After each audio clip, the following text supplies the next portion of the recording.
Welcome to the Occult Rejects. This episode, we got a very, very special guest, somebody I've wanted to get on for a while. I guess maybe I just never had the balls to ask him, and then I don't know, went for it. So before we get to Crrow777, let me introduce the other rejects we got joining the show. And we got back the loon herself, Judith. What is going on, Judith? How are you? You could catch me on Sundays during the brunch. I do more of meditative and mindfulness work. And I also do Buddy Check, which is geared towards veterans. And you can catch me on YouTube as The Loon, as well as on X, where I'm a little bit more free with my opinions as The Loon as well. Awesome. Thank you for having me. Oh, of course. Thank you for joining us. I appreciate you coming on the show. And we got, you know what, Magus? I'm going to leave you for the last because your intros are amazing. So, my man Ethan Indigo, what is going on, sir? How are you? Salute. Appreciate being here with everybody. Yeah, Magus drops some great introductions and poignant remarks. So, and as does everyone. Excited for this Crrow777.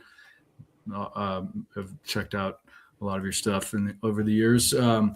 Ethan Indigo Smith, easy to find on all the social media, Tai Chi practitioner, meditator, writer, and a couple of articles on Occult Research Institute and a few books out there here and there. So appreciate everybody. Appreciate you coming on, and I appreciate you adding to the website. I really much appreciate that. Again, that is occultresearch.org. Ethan's got plenty of stuff on there. Thank you very much, Ethan. And then to finally get to the guests, we do have Rose joining us with Crrow777. She will be helping put the stuff up on the screen and make it run a lot smoother. Rose, real quick, if you want to say hi, you can. Hello. Thank you for having me. I'm so excited to be here and help. Of course. Thank you. And I see you in the chat often. So I really, I don't know, that blew my mind when I realized who you were, actually. And so I appreciate it. And finally, we got Crrow777. What is going on, sir? Please, for the people who don't know who you are, which I highly suggest nobody knows who you are, let everybody know where they can find you, please. All right. I'm just another guy. I run Crrow777radio.com. We run everything off a private server, which is guaranteeing free speech. We do use social media, but not in the way most people do. It all points back to the website because I don't go in for censorship and I don't go for people taking control of the work I've done, like YouTube did with the Lunar Wave, informing me that they own and can use anything I ever uploaded, including for commercials. In other words, the first Lunar Wave could be in a Google commercial if they felt like it. So that's why I run off a private server now. Why did I know that? That is some ballsy shit. You know what I've noticed with them? They'll like give me a reason why they can't monetize an episode, but yet they'll still throw commercials in there. Yeah. So I'm like, who's getting paid for that? You ain't paying me for this episode. To me, censorship is like the definition of evil. Censorship, limiting human thought and human creativity. It's one thing if people are being injured or threatened, but that is not the case, and that is not what this is about. This is wholesale mind control, and it's gotten so bad that they've trained folks to censor their own mouths. Instead of saying gun, which is a word we know and we use in this language, they say pew pew. Instead of saying dead or died or passed away, they say unalived, as if the AI can't possibly put together what word they've replaced. Yeah. I always thought that was funny when people were like using it. I was just like, I don't know. The stuff I say on my channel, I don't know. Crow, thank you very much for coming on. I know you did want to talk about a lot of the lunar and the solar stuff. You've been doing a lot of work on the moon and the sun. I guess what I kind of wanted to ask you at first is what brought you even to starting with all that stuff? What was it that piqued your interest to start staring at this shit? Well, growing up, I always wanted a telescope, and I grew up in a house of teachers. You know, we didn't have a color TV till past the mid 80s. And so it just wasn't in the cards. Actually, when I was young, I did get a microscope. So I guess I went the other way, looking at really tiny things. But when I got out of the Marine Corps, I was wanting a telescope, but by chance, I got a chance to get the scope, the fully robotic 8-inch scope that actually accidentally filmed the first lunar wave. And I got it for a deal, but even at a deal, it put me in debt. I'd never been in debt like that except for a car. It was over a couple $1,000, and I was just out of the Marine Corps. I think I separated from the Marine Corps with a few $100s in the bank, but that's really what started it. And what kicked it into high gear was the accidental filming of the first lunar wave. I held the footage for a year. I filmed it at the spring equinox or fall equinox of 2012, and I posted it, I think, on October 13th, a year later. So just over a year. And the moment I put that online, everything changed. It was a big deal to the point where I had to change email addresses, shut my phone off, get a new phone number, just endless controversy at first. 30 days after posting the first 2012 lunar wave, the flat earth movement kicked off in a serious way, and all of them were referencing the lunar wave. So it got big, and it got big quick. And, you know, I filmed for, I don't know, something like 6 years straight, almost every hour that I could. And much of that footage is available to members of Crrow777radio.com in a film, 2-hour film that Jason produced called Shoot the Moon. Here's the first lunar wave up now. Watch the camera pan. Wow. Oh, I already missed it. I'll tell you when it comes around. But the film that's free to everybody at Crrow777radio.com has 10 awards in the world. The last 2 came from India. So it's like the slowest refresh this. in my life. It goes down, I pan above the wave, and the wave catches up to the camera. That has always been proof that this is a filmed event and not mechanical. I don't know if people, I can see that. I don't know if people can see that, but I could definitely see that going right up the moon and it just hit the top. That is wild. I was looking at some of your other stuff. I don't know. I didn't come across this one. This one is like so blatant. Did you just say that you won awards for this? This footage is in the 2-hour film with lots of footage I shot over those 6 years.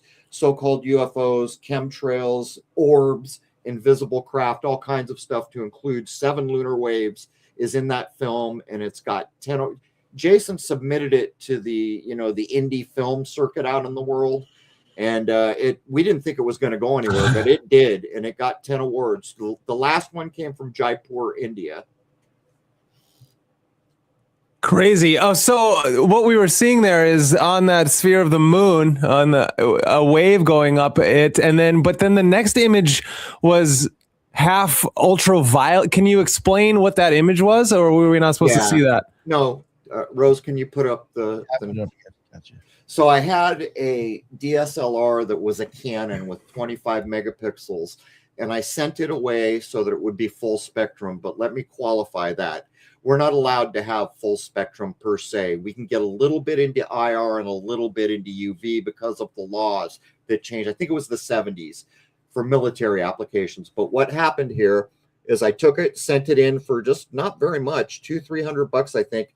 They pull the little cover off the top of the chip because all the chips collect in full spectrum, and they put a different clear one on. So this is collecting in near IR, visual, and near UV. So I took this image, and what you're looking at is the blown out side is the lit side of the moon you can see with your eyes. The other side is normally blacked out and you can't see it, but with the full spectrum, it gives you a perfect view of what's normally invisible. Wow. Okay, that's crazy. Can you describe to me? Is this just not a normal camera? What are you using to catch this again? Yeah, it's a normal camera. It's just a Canon DSLR. Okay, but you send it. I think Spencer's is the camera shop, and who knows if they made it through COVID. Yeah, it broke just about everything. But all they do is they pull the little filter off the top of the optical chip. Yeah. And they put a clear one on instead of filtering out the IR and UV and leaving just visual. It allows it all in. And that's illegal to do. No. No. Yeah, what I was trying to point out is it's very difficult to get good IR and good UV where you're deep. Okay. Yep. That makes sense. Wow, that's pretty crazy. And so then can you give us a little more of what you think that is representing? Can you be a little? I'm not sure. Sorry, exactly. like the ultraviolet part where normally would be black. Why is it presenting itself to us that way? Let me go at it this way. Okay. If you grab a search engine and you say, "Show me the visual spectrum," all right, you'll get this big bar. that goes IR, UV, X-ray. Yeah, of course. But in the center, there's a little tiny sliver that's visual spectrum, right? Where the color is. Yep. That's what we see with our eyes. We're damn near blind. We see something like 0.3 of the spectrum. We're literally almost blind. Yeah, so definitely. What's happened here is we've gained a little more of the frequencies we can't pick up. And just to describe it like a layman, it's things that are really dim become brighter because it's more sensitive. Mm-hmm. Nice. And as we do this, whenever you see anything that I created and it looks pink, you'll know I was using that canon I just described. That makes sense. Okay, awesome. Nice. So you've caught this lunar wave on film a few times. What do you hypothesize is going on? I filmed it 5 times. Many other people have filmed it. It's been filmed once in front of Saturn, twice in front of Jupiter. When this happened, I don't remember how it became called the lunar wave. Maybe it just happened. I don't know. But I thought it was specific to the moon, and I thought maybe it had something to do with equinoxes. Neither one of those things is true. It's been filmed all over the year. And my best guess, because I can't tell you certainly what it is maybe it should be called a firmament wave, but that's just a guess.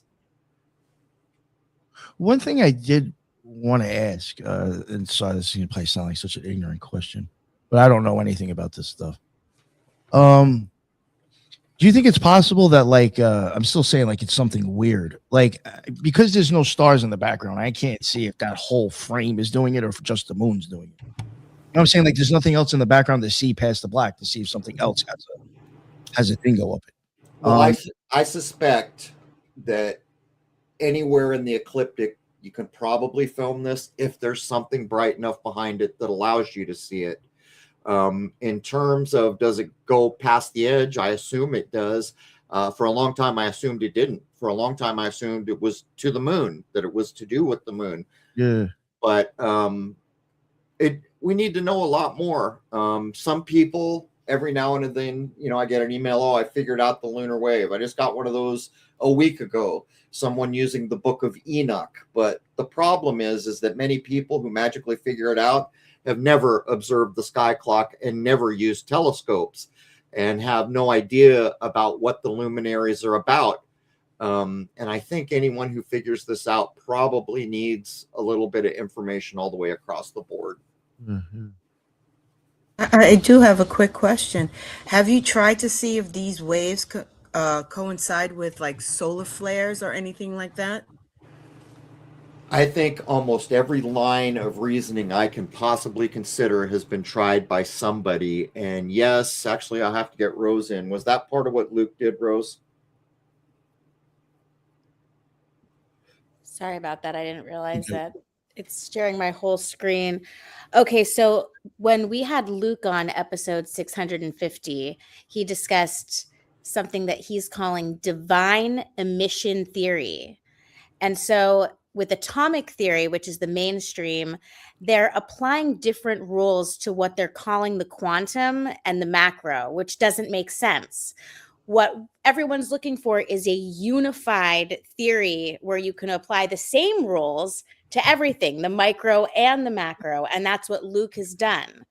But we don't know if this is just ChatGPT mathemagic with confirmation bias, because I'm not smart enough to know. I haven't looked at all the physics, but I have a list of about 100 books I could read to catch up to Luke and then have an informed opinion.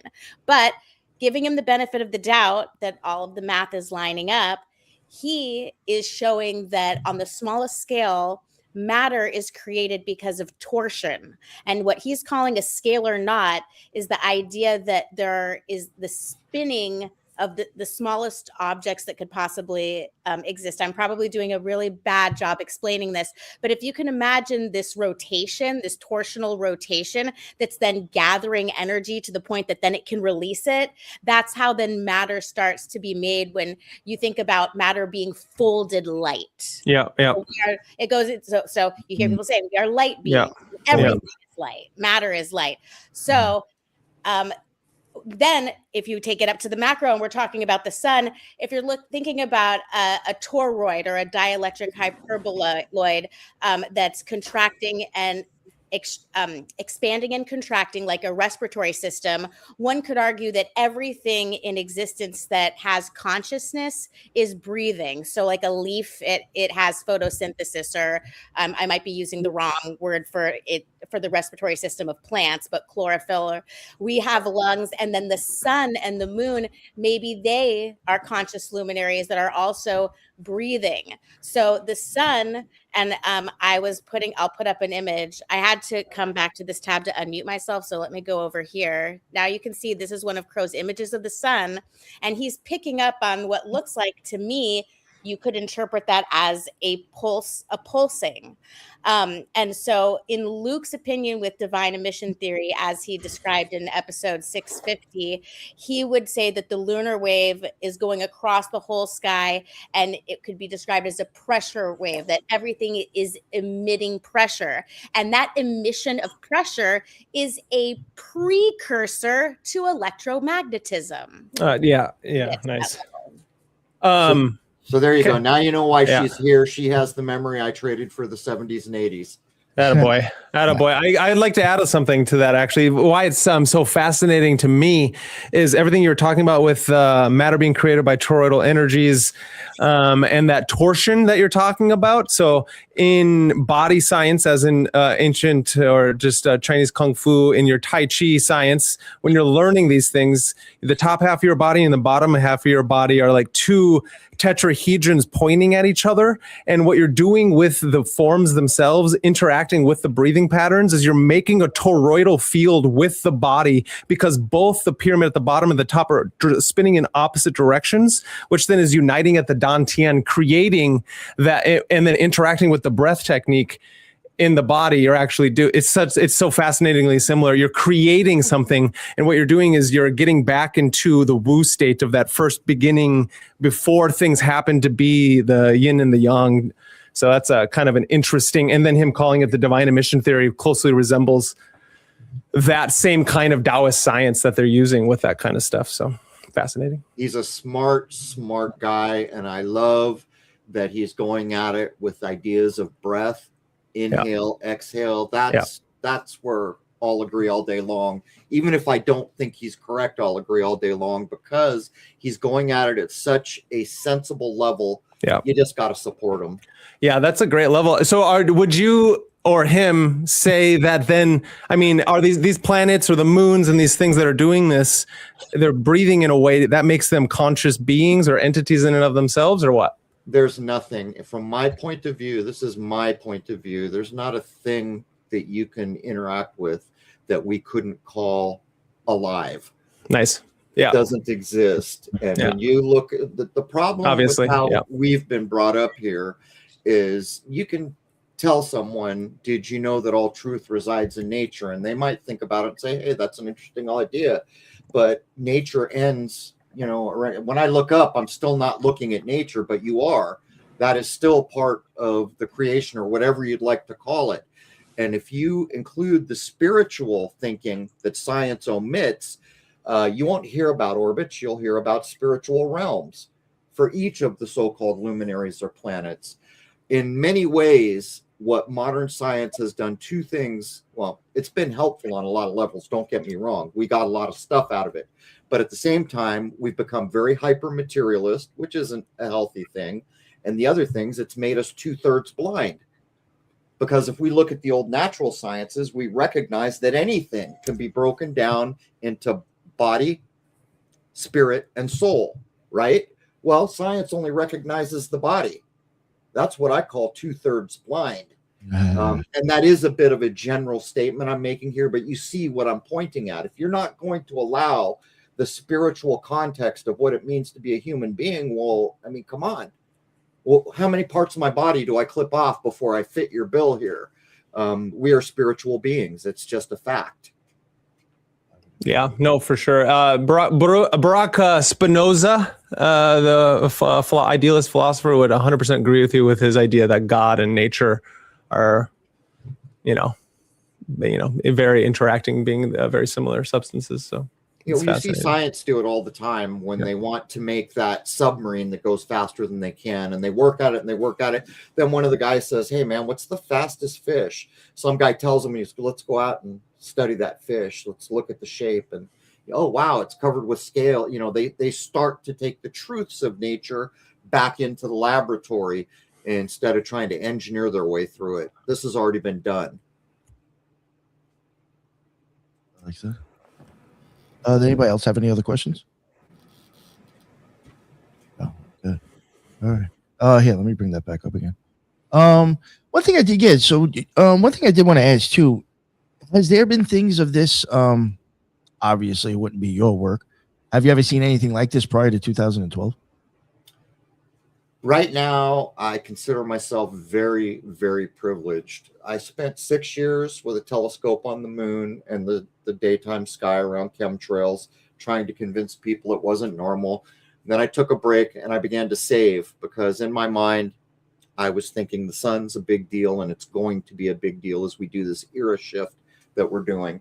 So I saved for years and years, and I got a very large hydrogen alpha telescope that sees, you know, in that wavelength, hydrogen alpha. I'm sorry, I lost the question. What was it you asked me? Yeah, it's all right. If there was any like, did anybody notice this prior to? Yeah. So the scope that I got, only 3 of that size have been sold to private people. But the first thing, when you're asking me, if you go to a place like AstroBin online, you can see what all the amateurs are doing, because a lot of people want to say this is CGI. Before you start accusing people in NASA of CGI, go to AstroBin and look at what thousands of amateurs have done. It's a good benchmark.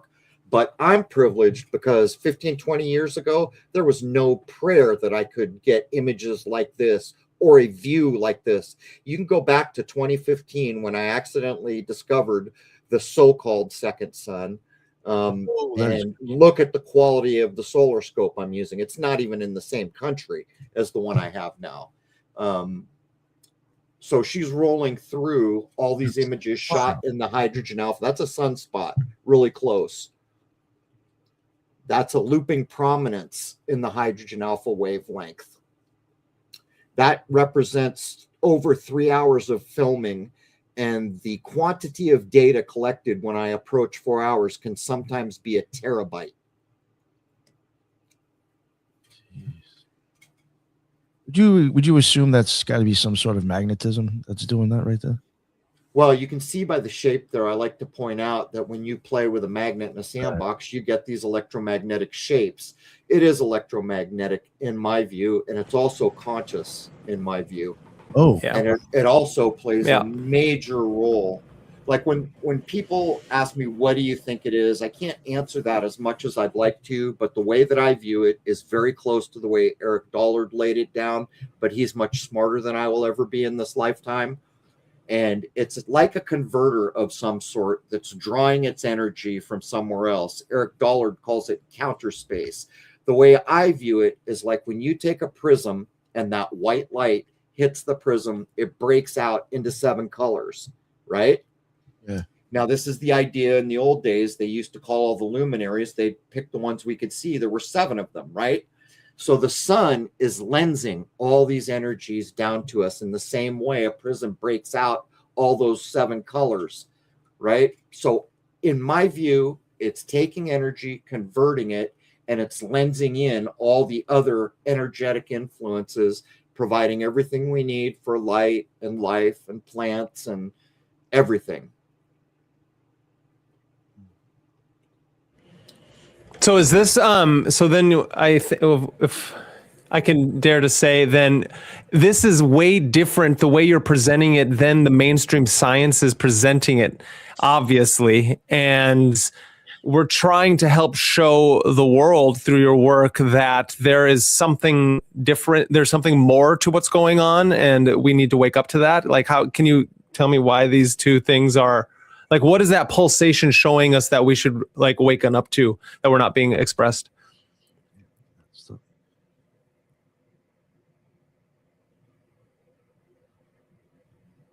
Huh. Did you hear that? What happened? See there? I don't know. Maybe. Sorry, I was muted out. Uh-oh. Let me answer that in a very generalized way that people can think about. Thank you.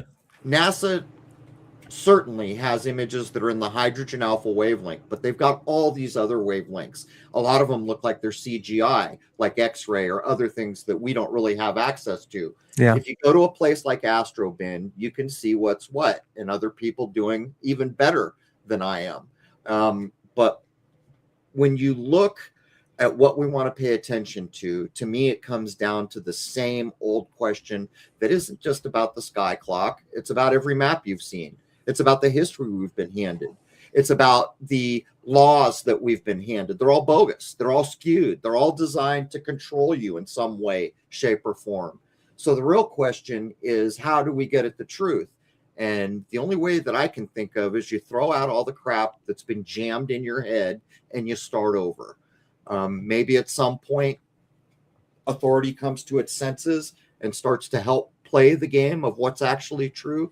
But until then, what else do? We've been handed so much bunk that when you say NASA to the average person, they roll their eyes at this point. Mm-hmm. It's just been overwhelming, the amount of nonsense that is in our school textbooks. My point of view is that is not 93 million miles away. That's a mind warp. You want me to accept you're going to screw up my time clock while you're describing what the sun is because I had to wait 8 minutes for the light that's going into my camera. Is that common sense? I waited 8 minutes to get this picture to collect that light. That's ridiculous. The moon is over 250,000 miles away, and I can see Tycho crater that's roughly 40 miles across, according to them. Please. With my naked eye, I can see something that's over 250,000 miles. It's not, it lacks common sense, if nothing else. And we could go any which way. I think it's a lot closer, and I think the moon and the sun are probably very similar in size. The story we're told there is, well, the moon is 400 times smaller, but just lucky us, the sun is 400 times more distant than the moon. That's why they fit together so well. If you asked AI to give you the odds on that, it would be astronomical. No pun intended. Yeah, right. That's a serious, that's not, Yeah, it's fascinating. So then, how do you then start from scratch? I mean, that's I think the question all of us are always asking and talking to our audiences and doing the things, which is then I think why we veer towards the Western esoteric traditions or some kind of embodied practice and things like that. What do you, for this kind of work to get people back from scratch and rebuild the nervous system with new information, because that's kind of what it takes, is a complete reworking of the system, don't you think? Yeah. Years ago, when I started to recognize the problem, it was because I grew up, my father was a PhD and a university professor, and his colleagues. And later in life, I began to learn those are the hardest people to get to consider anything that's not in a textbook. They're so invested from all those hours and years and bills to get educated. What I said is, if you're serious about this, you have to throw out everything. And I mean everything. And it is the hardest thing to do.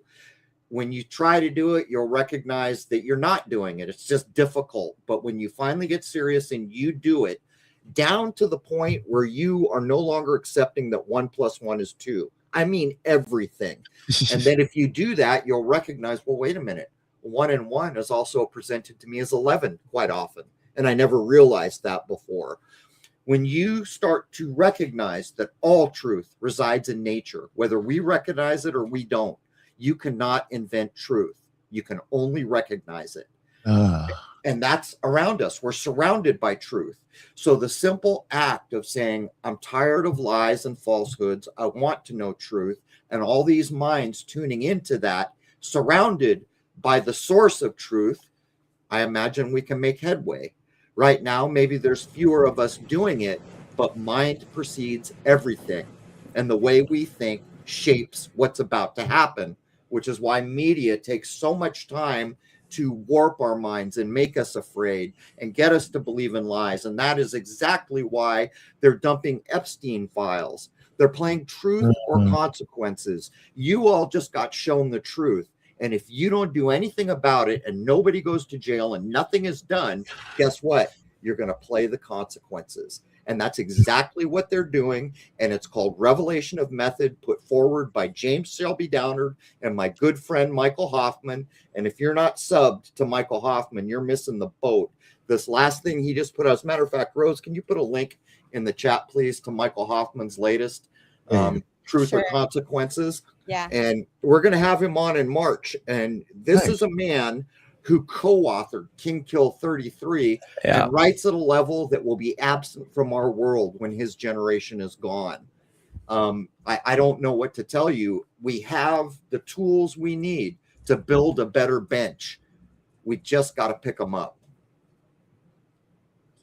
Nice. Yeah, that's really wonderful. Yeah, King Kill 33. I do believe everyone should go out there and take a look at that because that is brilliant work. 100%. Yeah. One thing I did want to ask you, I guess we kind of like hit it on a little bit. I did want to ask, like, what's your thoughts? Like, I guess maybe going by what we're handed, do you believe the truth about like what we're told about the planets? Like, you already said you don't think they're that far away. Do you think these things are really like, and it doesn't make a difference to me. Do you think they're real planets actually? Do you think maybe the moon's like a machine or something, you know, or is put there? Like, or do you like, what's your idea with what's out there to begin with? I can guess like everyone else. I do have years of research, but possibly the moon is maybe better described as plasma. I don't know. But you see, the thing about all those planets, I certainly don't accept that it's rock and dirt. And I certainly don't accept that we can just jump out of a spaceship and walk around on it. But all those other places, those luminaries, there's a spiritual side to everything.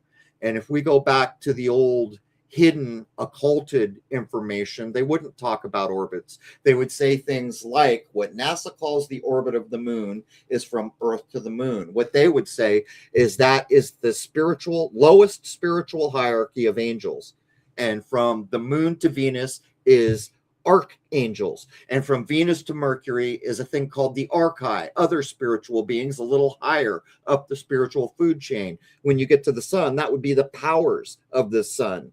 That, what a word to describe the sun, powers. And if you keep going out to Mars, that's the mites, like Mighty Mouse, the mites of Mars. And everybody knows what Mars represents: action, war, anger, all these things. And then if you go out to Jupiter, it would be the dominions. And then off beyond that, all the way out to Saturn, those would be the thrones. Beyond that, cherubim, seraphim, and the star fields. These are the old spiritual definitions, not calling them orbits. Well, have you ever heard what I just said? And if not, how is it that that can be? And if I have a spiritual side to my life, and there's churches and synagogues and everything all over this world proving that everywhere that I can see around here has a spiritual side, how is it that we've never thought about that? Yeah. So maybe we're here because we're tuned to hear. Maybe it's not even possible to leave beyond the firmament because that's a higher spiritual realm.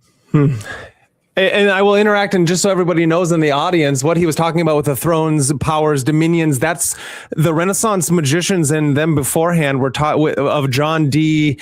This stems from actually Cornelius Agrippa, and go read his 3 books on occult philosophy. That's what they're talking about with the great chain of being and its hierarchy of ascending towards God.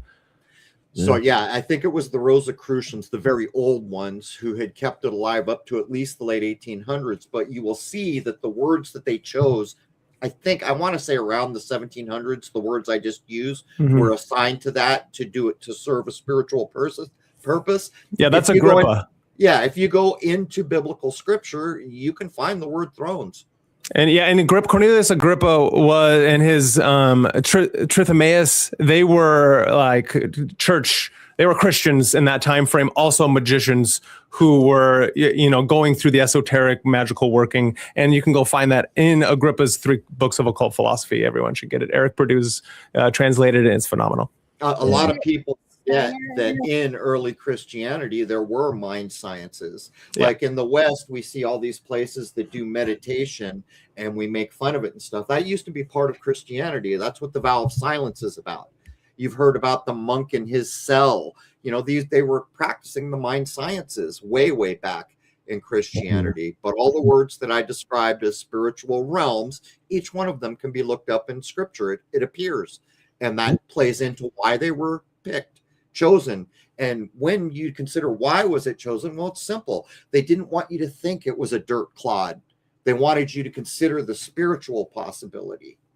Crow, didn't you address those hierarchies based on a Steiner book, the Zodiac and Spiritual Oh, Hierarchy? yeah. That's one place. That is one place. It's the Steiner book that has hierarchy in the title. There are many other places, as Brandon just pointed out, that go back. But as far as I can tell, the original root is supposed to be Rosicrucian.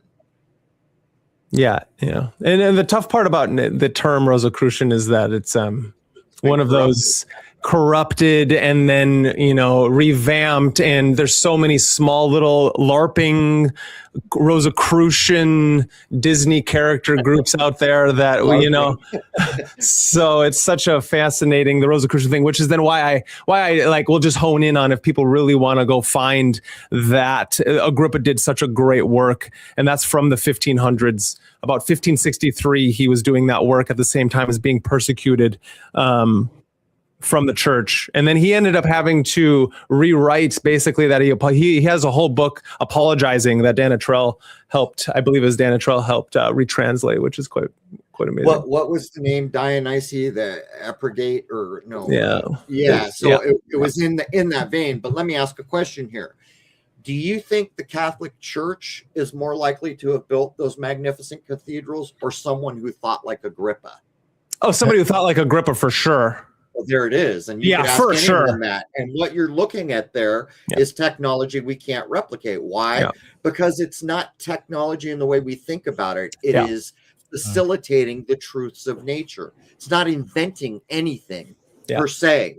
It's recognizing what nature does and giving it a way to come to us or to be appreciated by us.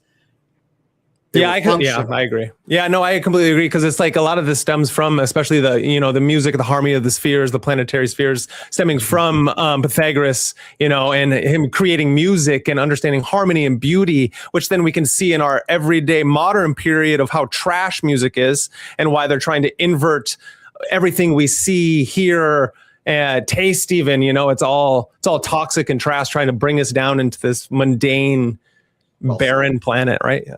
Well said. And your mind precedes all. Never forget it. Yeah. Your mind precedes every experience. And what your mind is busy doing is busy forming the next step in the staircase you're ascending. And when you get 2 people thinking about it, that stair gets built a lot quicker. And when you get 1 million people thinking about it, 5 stairs are made at once. And this is the game we played, because we have not been taught about the other 2/3, spirit and soul. We've been taught about body.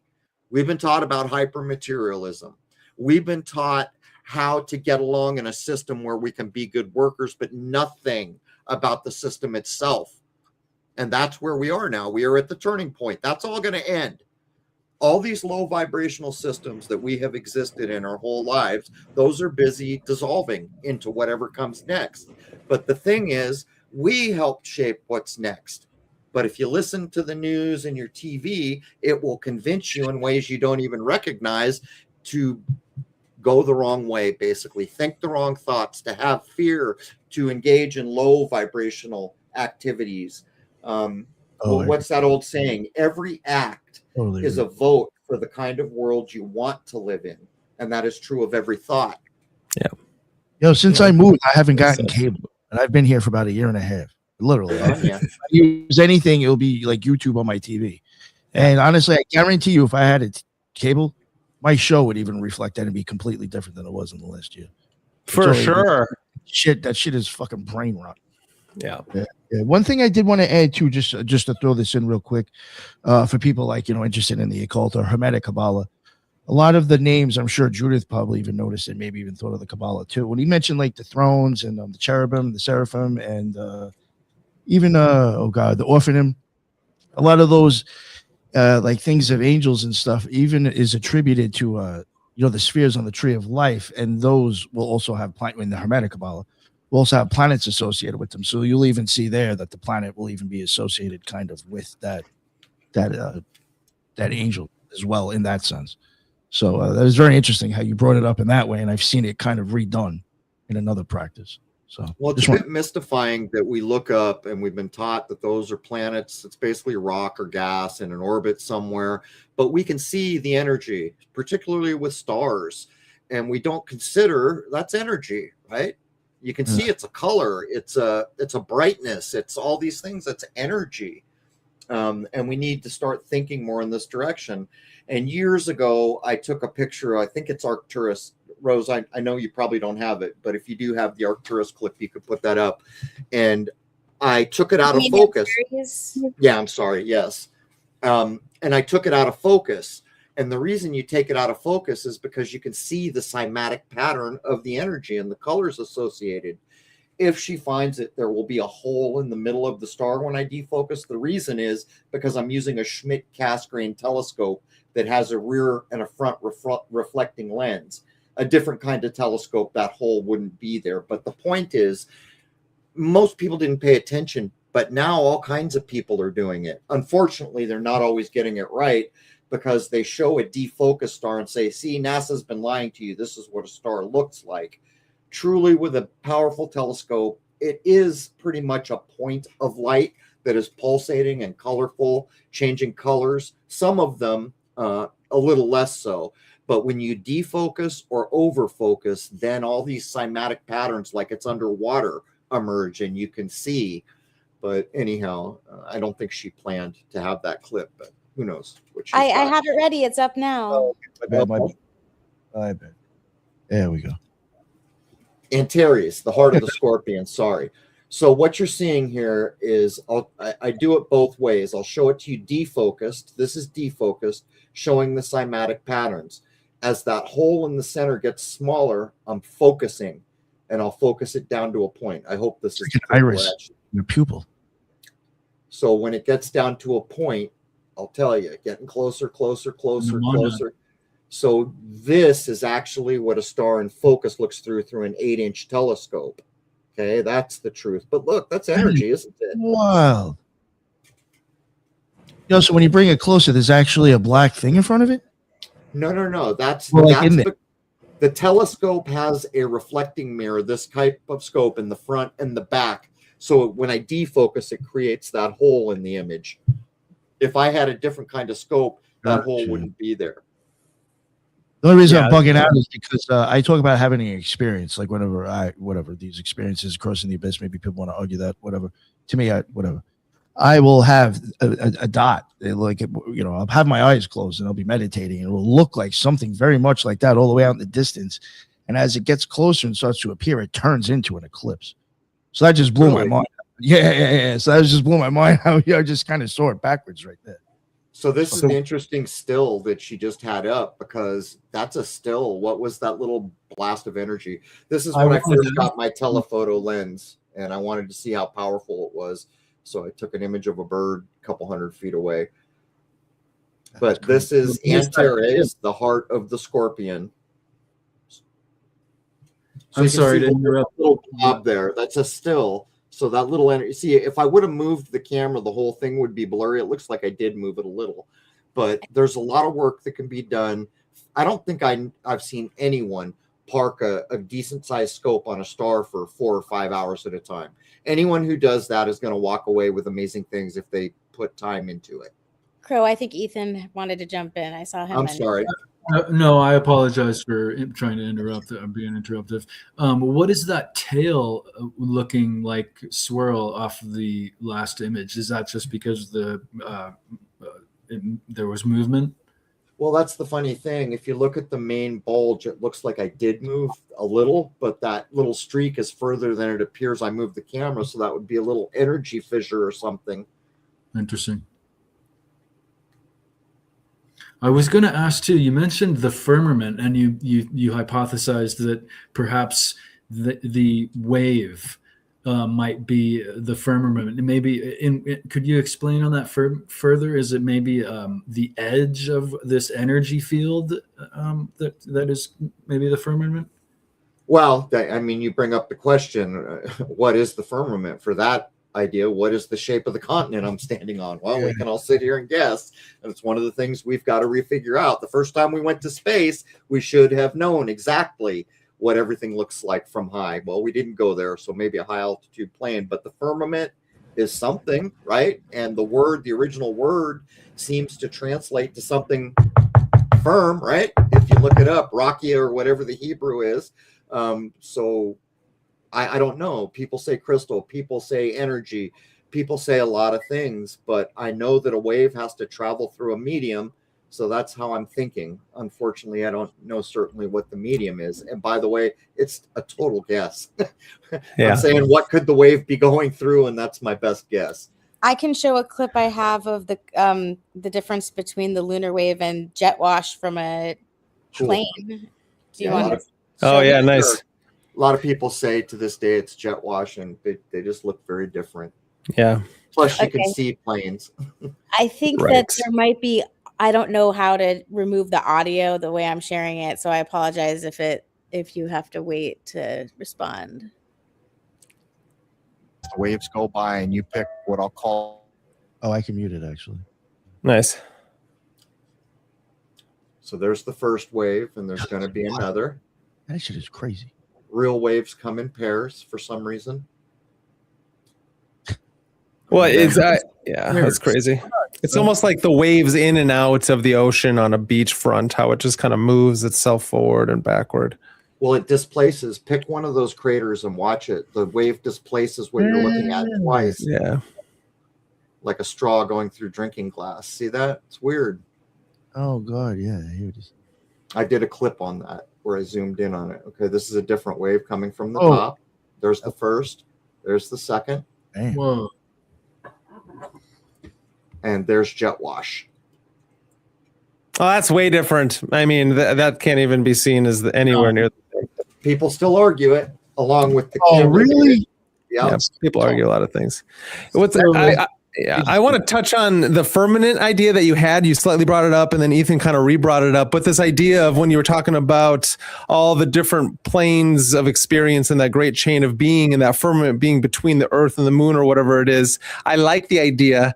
I think maybe this has been an idea in secret societies and magical societies for a long time, is that to get past that into the higher spheres, you have to do the work and be able to basically transcend certain, or hit a different frequency. If consciousness is like the initial thing and everything is stemming from that, it only makes sense that then to travel amongst the stars, you would have to be in a different state of consciousness. And to do so, you have to be able to fine tune your nervous system, brain connection, to be able to use your breath to do so, because that's like the magic word of all things is breath.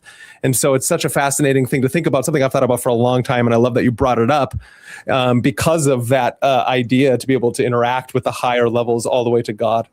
Elegant, right? We're not doing anything to you. You were low vibration, so you went where low vibration is. It has nothing to do with us. You decided to sit there and watch the news for 3 lifetimes. Yep. That's, I think, and there's something to that with the whole hero's journey, finally accepting the call to adventure. Right. Because if you think about it, if you're the one who trapped yourself in matter to be able to have to learn the game, obviously it would only make sense that you're the only one who can, as they say, drag yourself out of the cave and into the light. There it is. And it's so elegant because basically you do what you do and it puts you where you do. It's not someone else, but unfortunately some very clever dark side beings have figured out how to get you to believe in, look at, and participate with the wrong set of tools if you want your vibration to go up. Yeah. And then it goes back to the idea of revelation of the method being, there is still karma involved in all things that we do. And so those dark sorcerers, they think by revealing what they're doing in signs, symbols, movies, TVs, everything that's going on, that they're somehow maybe like clearing themselves of some kind of fucking karma that they're doing. I think they're more slaved out than we are. I agree with that. I agree with that. Yes. Out to dark stuff, and I think that dark stuff misleads them and takes advantage, just like they try to do to us. The point is that we've come to the threshold. We're doing a new era here. It's criminally sad where I don't try to think about it too much, the number of people who lost the game in 2020 and beyond. But like, I agree. If you're going to put yourself in a low vibrational state, you'll probably be living where low vibration lives. So maybe it's a do-over. I don't know, but they did a lot of damage. It's just sneaky that they got you to do the damage to yourself. Yeah. But they stepped a little further that time, didn't they? The coercion is palpable. And if you want to say that we didn't violate universal karma because you did it to yourself, and then you coerced people with their jobs, I think you're treading on thin thing. And if you want to say, what are you talking about? We put it in that movie. And I said, where? Right there. And I'm all, where? Right there. Oh, there? That was your big notification that I was supposed. Well, your subconscious saw it. Yeah. You know, these are flimsy little things, but it doesn't matter. We've got the divine spark of life, and we have free will, and we are now coming to the point where the battery's getting charged, and there are going to be a lot of people who aren't falling for the same old generational BS. That's just a fact, and they're getting scared. And in that, when you see things like this data dump, you've got to wonder, are they really going to throw the truth out like that and just hope we don't do something about it? Or do they have some big, terrible thing coming right behind it to drag our minds off that and have to contend with something else? I don't know the answer, but the time is to focus. The time is to quit biting the fish hook. Those days need to go away. What is your, just real quick, I mean, I question these files too. I'm assuming you're just not believing them at face value, correct? Of course not. It doesn't matter if they're true or not. They've shown people with power and fame abusing the most weak of the human beings. They've shown it. They've admitted it. If any one of you did that, you'd already be behind bars. What's the deal? That's the one crazy thing that I do think. I mean, I didn't go through it too much, but what I did see, I was just like, how do we see this and nobody's getting arrested? Yeah, I'm not participating in the revelation of method. Yeah, just like something ain't right with this shit. What happens when you see something like that that's so shocking, and then you see it tomorrow, and then you see it the next day, and then you see it the next week, the next month? The shock that you first felt is long gone, and that is part of the revelation of method. So it's 30 years, like pornographic, right? Yeah. Oh exactly. 30 years in the future, people are conducting themselves like that because the Overton window moved to the right, and now it's normal. That's part of what we're looking at.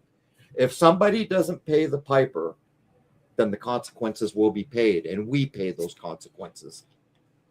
I would even say, I've said this before, I've said it about the atomic bomb, and I even said it about Charlie Kirk. I think all that shit was done on TV to fucking like traumatize, really. Of course. The atomic bomb or some people. They put the whole Charlie Kirk thing in a movie 10 years before it happened. Right. Snake Eyes, right? Yeah, it's laughable. One of my favorite movies of all time, and then all this happens, and you're like, what? Oh, yeah, I've seen that before.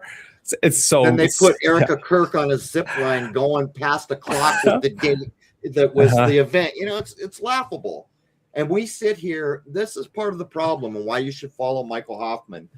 All the truthers are making the echo chamber, which helps the revelation of method along. It does. We scream and we point and we show evidence, and nobody does anything of consequence. Yeah. And thereby we normalize it. That's why I don't cover really up-to-date topics anymore, because I'm like, even if I'm like showing you something, what the fuck's the difference? I'd rather like present a topic that might educate you on something else that matters. I can't all that anymore.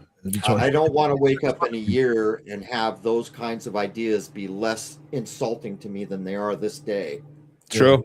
No, it's true. And there's something fascinating to think about, back to what you were talking about of the people who are doing the revelation of the method. I'd like to go back to the symbol of Plato's cave, right? Most of us don't think about the people who are behind the prisoners on the wall, who are walking around, and their images and the things they do are what is reflected on the shadows. And those are the people in control, in power, the billionaire, techno-oligarch bloodline families who are, we don't think about them. And it comes even down to the more normie individual who just goes along to get along and doesn't, want to wake up from the thing. They're the more droning individuals who are like, every time you walk past them to get out of the cave, kicking and screaming, I might add, we forget about them, and it's terrible almost, you know? It's a heck of a thing, but Yeah. I mean, here we are. We're at the threshold. I can guarantee you one thing for sure: changes here. Yeah. Oh, I just wanted to mention, I think you kind of glossed over the Eric Dollard ideas that your telescope work seems to confirm. Could I give a spiel about that? Go ahead. Okay, so when I look at Crrow's telescope work, to me it really looks like an egg, like an ovum, like we're looking at a shell. And although it is in the hydrogen alpha wavelength, so anyone can argue that in different other wavelengths we might see different things that would imply different things. In this wavelength, it does look like the sun is hollow. And so that wouldn't be what the mainstream would say. And if you just look at these pictures of sunspots, like this is my favorite one here. I don't know why I think I have to end the video before I can put this up. But if you look at the sunspot, for me personally, just intuitively, when I look at this, it's proof positive that a sunspot is like a hole looking into some kind of tunnel. And Crrow has another clip that I don't have uploaded here, where in video, when he was using his cell phone to look at his computer screen, it looked like there was these little explosions, these little sparks, which also reminded me of what people call the zinc spark of life, when fertilization happens and the single-celled zygote comes into existence, which, if you think about it, is a scientific thing that can be observed but not explained. How does that single-celled zygote come into existence? Well, a lot of people say, well, that's evidence to our quote-unquote godly origin. So that brings me back to the sun. And Eric Dollard, he's not even spiritual. He doesn't want to talk about religion. He doesn't care. He's just all about data. He doesn't even care about Crrow's telescope work because it's just not his deal. He's just the electromagnetic engineer genius who says the sun is hollow and acts like a converter that is transmuting or converting energy, this life-giving energy, from some other place. So when you ask him what's the other place, that's where he'll shut down. And he's like, I don't know. But a lot of people might say that it's converting it from heaven or the other metaphysical realm, which a science can't measure, so they don't want to talk about it. So what I like about these unified field theories is that it's factoring in the metaphysical and spiritual realm that you guys are talking about today. And then we have people like Eric Dollard and Crrow's telescope work, which can explain science when we incorporate that which has been missing for so long. Yeah, I think Dollard used the word counter space when we pressed him. Do you think that somebody mentioned it in chat, and I was actually wondering the same thing. Do you think that black stuff might be like magnetism? Well, what the Almost like mainstream will tell you is it's a bit cooler right there, and there's a lot of electromagnetic energy, and they can show the measurements that do it. But to me, I mean, we're looking at wavelengths, and exactly what Rose said is true. When you're looking at the sun, the amazing thing is if you slightly change the wavelength, like this view you see here was shot in what's called the G band. It's like just barely a couple clicks off what that image was shot with, but look how different the view is if you took a still out of the other one. And by the way, just so you know, all these images are real except for the color. I put the color in. I film in black and white because that's how you get the best detail. But the point I'm making with the sun, to change the wavelength even slightly really can change the view of what you're doing. So in the wavelength I am filming in, it looks like the absence of illuminating energy. But I agree with Rose. I think we're looking at an outer shell. And the mainstream will tell you that we're wrong and that what's actually going on is there's a nuclear furnace down in there. Ooh. And that's how they get to tell their story, that the sun's going to die someday and we're all going to, it's going to swell up till it swallows every planet and blow up and humans will die. And, the stories. Right, yeah. Well, first of all, I don't know anyone that's 1 billion years old. Do you? No. What do they say? Give me one great miracle and I'll give you the rest. I wonder what your observations were relative to 3i Atlas and its interaction with the energy of the sun. I recently saw there was some correspondence with the sun as it went by. There, with all the comets that go near it do. I think some of them break up, but the comets are another thing that I think are nonsensically described. But I didn't pay a lot of attention to that. With the way that I work, like I spent all those years on the moon, and I started to realize with the sun, and I again accidentally filmed what I call the so-called second sun, and I just intuitively knew the sun's going to be a big deal in the era change. So I shifted all my energy over there. And so it takes so much effort and time and know-how and tedium to get this kind of footage. You'll find that I become very one track, and you can ask Rose, and people say, you got all these tools, why didn't you look at the comment? It's like, you really don't have any idea. For me to film the 4 hours that took to get this, there was 2 hours of setup. There was 3 or 4 on the backside getting the data transferred. And then all the production time. I mean, you're talking a lot of hours just for a clip like this. And I just kind of keep focused. So it's not much of an excuse, but this is what I'm looking at right now. If something else really kicks me between the eyes, I may, pay attention. But for the most part, I'm trying to just remain focused on this and still have a little bit of life to live with my wife. Nice. Can you explain to us the second sun theory? Do you have the footage, Rose? Yes, I will get it ready in just a moment. Give me 20 seconds. Awesome. Thank you so much. So years ago, I was filming with the Canon camera, full spec that I was telling you about at night with the moon. And I would get bored after 5 hours looking at the moon and filming nothing. So I'd start scanning the sky, and I kept finding this patch of light. And I did it time and time again. I could never figure out, what is that? And it was a big patch of light, much bigger than the moon. I thought, is that the full moon? Because most of the time it was a full or near full moon. Is that reflecting off the firmament? It was about a third of the sky away from the moon. And I found it time and again. Well, cut to the chase. I got this nowhere near as good solar scope for the first time in 2014. And I was filming the sun.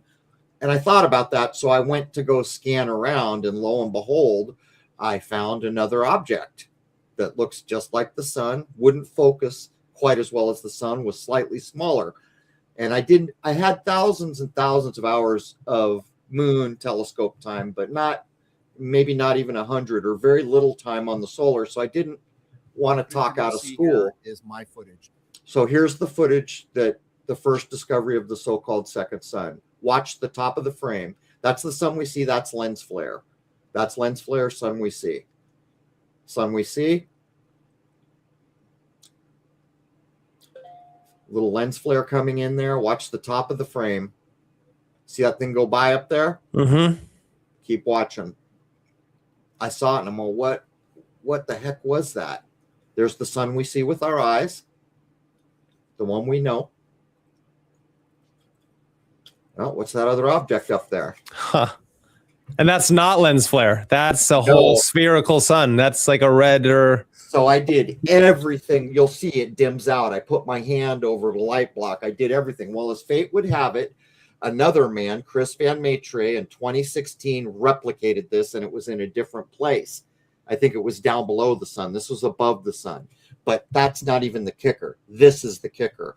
In the same year, 2016, the SLU Observatory had an astronomer streaming with a hydrogen alpha telescope the sun because Mercury was going to transit, and they wanted to show the young people.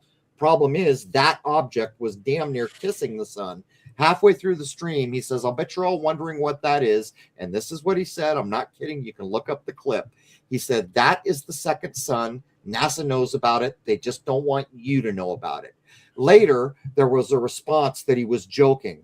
But not only have I filmed what he was joking about, but who tells a joke like that to kids with a straight face? Right?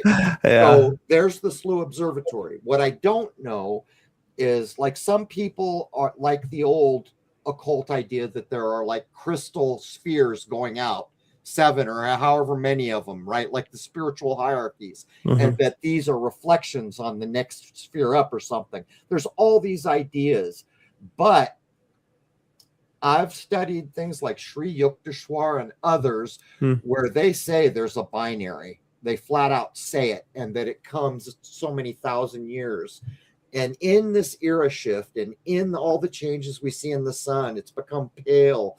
It feels like it's more direct, but it doesn't seem to burn you as quick. All these changes, is it possible that there really is a binary? And while I kind of lean that way, if I want to be honest with you and me and everyone listening, which I do, I need to know a lot more. But Yeah. it's there. It's not a pipe dream. It is there. And it's not there all the time. And by the way, in my other footage that I'm doing recently, it looks to me like it's tucked behind our sun almost all the time. That's fascinating. Huh. I wonder what that then could mean to like and do to our when if having two suns instead of one, if the sun is this conscious ball, this conscious being of electromagnetic energy, and it has this kind of thing. I wonder what that does to us as humans, and if it's also helping in this progression and this shift that's going on right now that we're in this cycle and this time of nature that we're in. I could only imagine it does something. I think that was Gabora who was saying past Tiferet. Sorry, I was muted out again. Remember the film 2001: A Space Odyssey? Yeah, of course. Remember how good it looked and how crappy the story? No, I'm just kidding. But anyhow, there was a sequel to that movie called 2010. Yeah, I saw that. At the very end of that, Roy Scheider does a little speech. My children will grow up in a world where there's two suns in the sky. Go listen to that soliloquy at the end. Yeah. And I've listened to it a few times, and there's just some kind of a resonance there. But the truth is, I just need to know more, which is why as soon as the ice thaws around here, I'll be back behind my scope trying to do what I can do. Nice. Yeah, there's a movie out right now and it's based off a Chinese book, right? Three Body Problem, which I do recommend everyone to watch it, but the books are completely different, interesting enough, but it is, it could be one of those things. It comes into the collective unconscious. Somebody writes about it, and it's like as a warning for all of us, or trying to wake us up that there's more to our sun than we, can think about, let alone it being about disclosure. Well, one thing's for sure, we got a front row seat to some very historical goings on. Yeah. And if we have the presence of mind not to remain angry or afraid, that would be a very good thing in helping steer things in the direction they need to go. But I mean, we're in the thick of it here. The whole world has just been shown the truth of atrocity. And if something is not done about that, the consequences that get paid will be on us and the way we live our lives in this period of time. Yeah.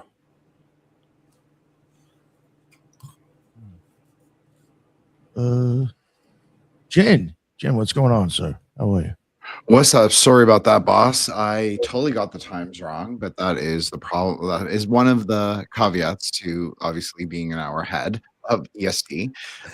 So I definitely apologize for that. Google sometimes plays little tricks on me like that. Not your fault at all. Not anyone's fault. And I apologize to Crow and Rose. I was really looking forward to it. And I know that Nick was psyched for it for weeks in advance. So I apologize sincerely.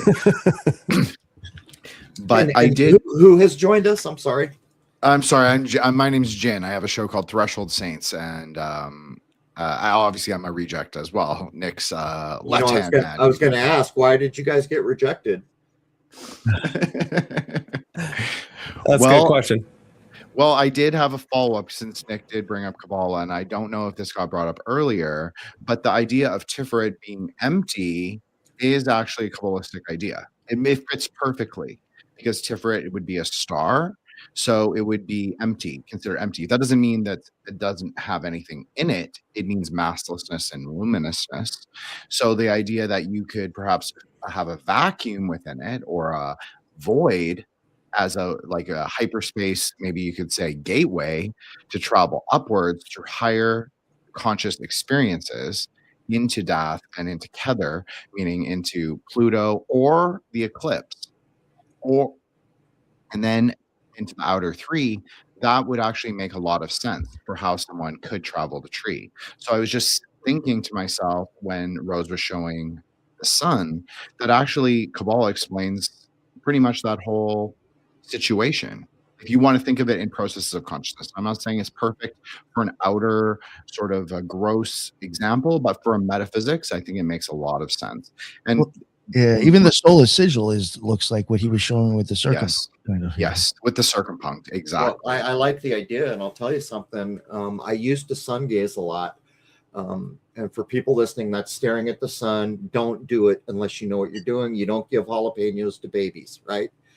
Similar thing going on there. Not a good thing. You can damage your eyes. But I got up to the point where I could do long stretches, but there is a equilibrium that hits at some point when you've been doing it a while and you've got your eyes locked on the sun and your bare feet are on the earth, and it starts to look like a portal. I mean, really, really starts to look like a portal. And you see the work of people like Monroe and others where they talk about, well, you better get your vibration above the moon or that thing's sucking you in. And then you see the movies where they show things exiting through the sun. It's interesting ideas for sure, but I like the Kabbalah transfer over because that is some old information. And I like old information. What are your thoughts on the objects going in and out of the sun? I've never seen it, but I've seen a lot of people who don't quite get their cameras where a plane looks like a plane flies through the sun. That's just about how much light you're letting in. If you had that cranked way, way down, you would see the plane travel all the way across the disk. Even when it looks like when it comes out, even when it comes out the other side and it looks like it's pulling matter with it. You know what I mean? It looks like it pokes in the top, and when it comes out, it like stretches behind it a little bit. That's just crank down the aperture on your camera, and it will fix that. Sure.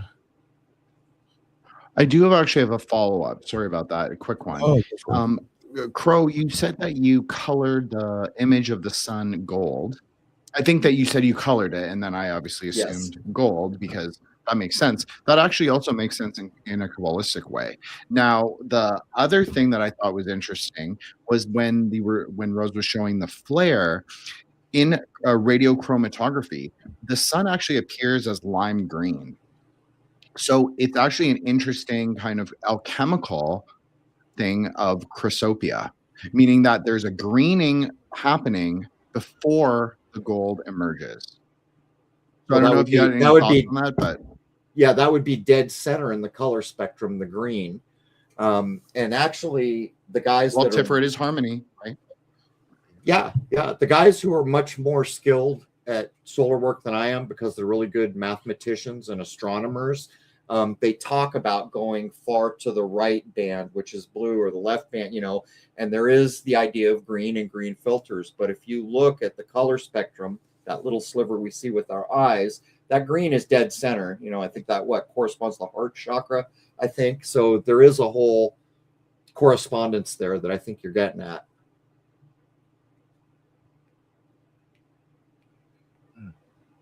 I was just thinking about the kanji next to Jin and how I've been working on my Japanese. And so the kanji for Jin would be in the word Friday, kinyobi, and the kin within kinyobi, meaning Friday, would mean gold.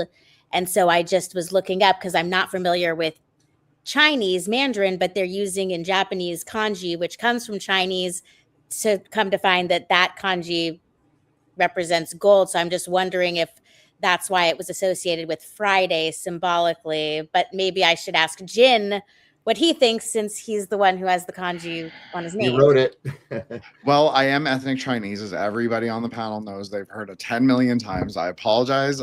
But yes, so the character next to my name is Jin, which is gold, but it actually refers to something interesting. I think you'll find it interesting, Rose, is that it actually refers to Aurelius, the process of gilding, rather than something actually being gold prior. So there's an inherent alchemical connotation to the character. It is the canopy of heaven with a sword descending down, or it can also be described as the lightning strike hitting the ground. And when the strike hits the ground, which is the bottom third stroke in the character, you see like two little pieces of earth sort of get dislodged. It's supposed to be like the shining of the metal revealed underneath. Wow.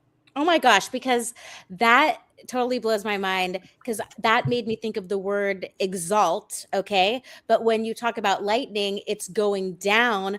But when I've talked to a lot of people about the fabric of our reality, like Luke and his divine emission theory, when people say as above, so below, he says, you know what? Actually, I say so below as above. So I don't know if that made sense, but that was We're in control. I believe we are in control of our own realm.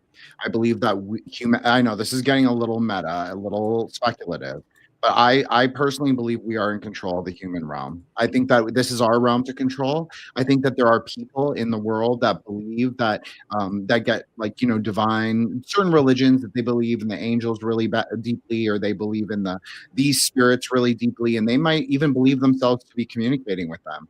But I believe that man is actually in control of our own realm, just as I believe man is in control of our own minds.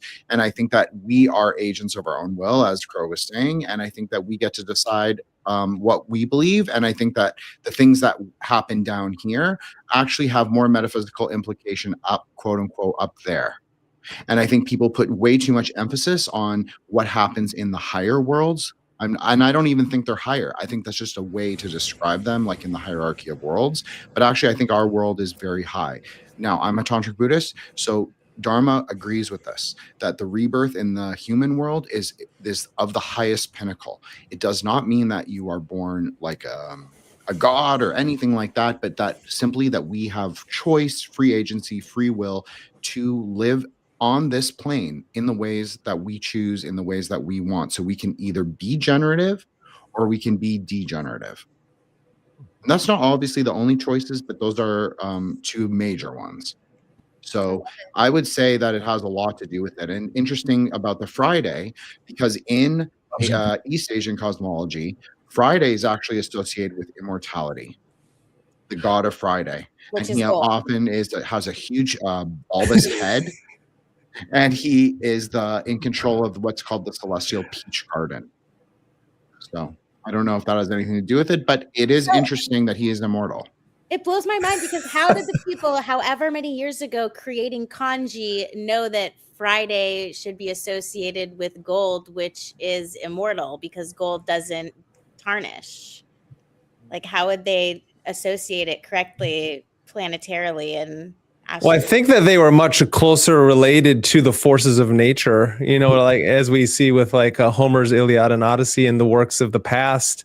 They didn't see gods as anything as like above them. They were unfolding within the cosmic drama. So every force in the world, they were able to kind of see as connected to everything. It's kind of like Julian James's work with the left-right brain, like not knowing that one was talking to themselves. It had to be And meditation. they didn't know that there were machines rings on thinking. Saturn. Right. Yeah. Right. Well, we're getting to the point where we have machines thinking for us. They didn't have that either. Yeah. Yeah. Well, that doesn't ever work out, right? Dune shows us the roadmap of where the world is going to go, the Butlerian jihad, and how we have to go away from that, right?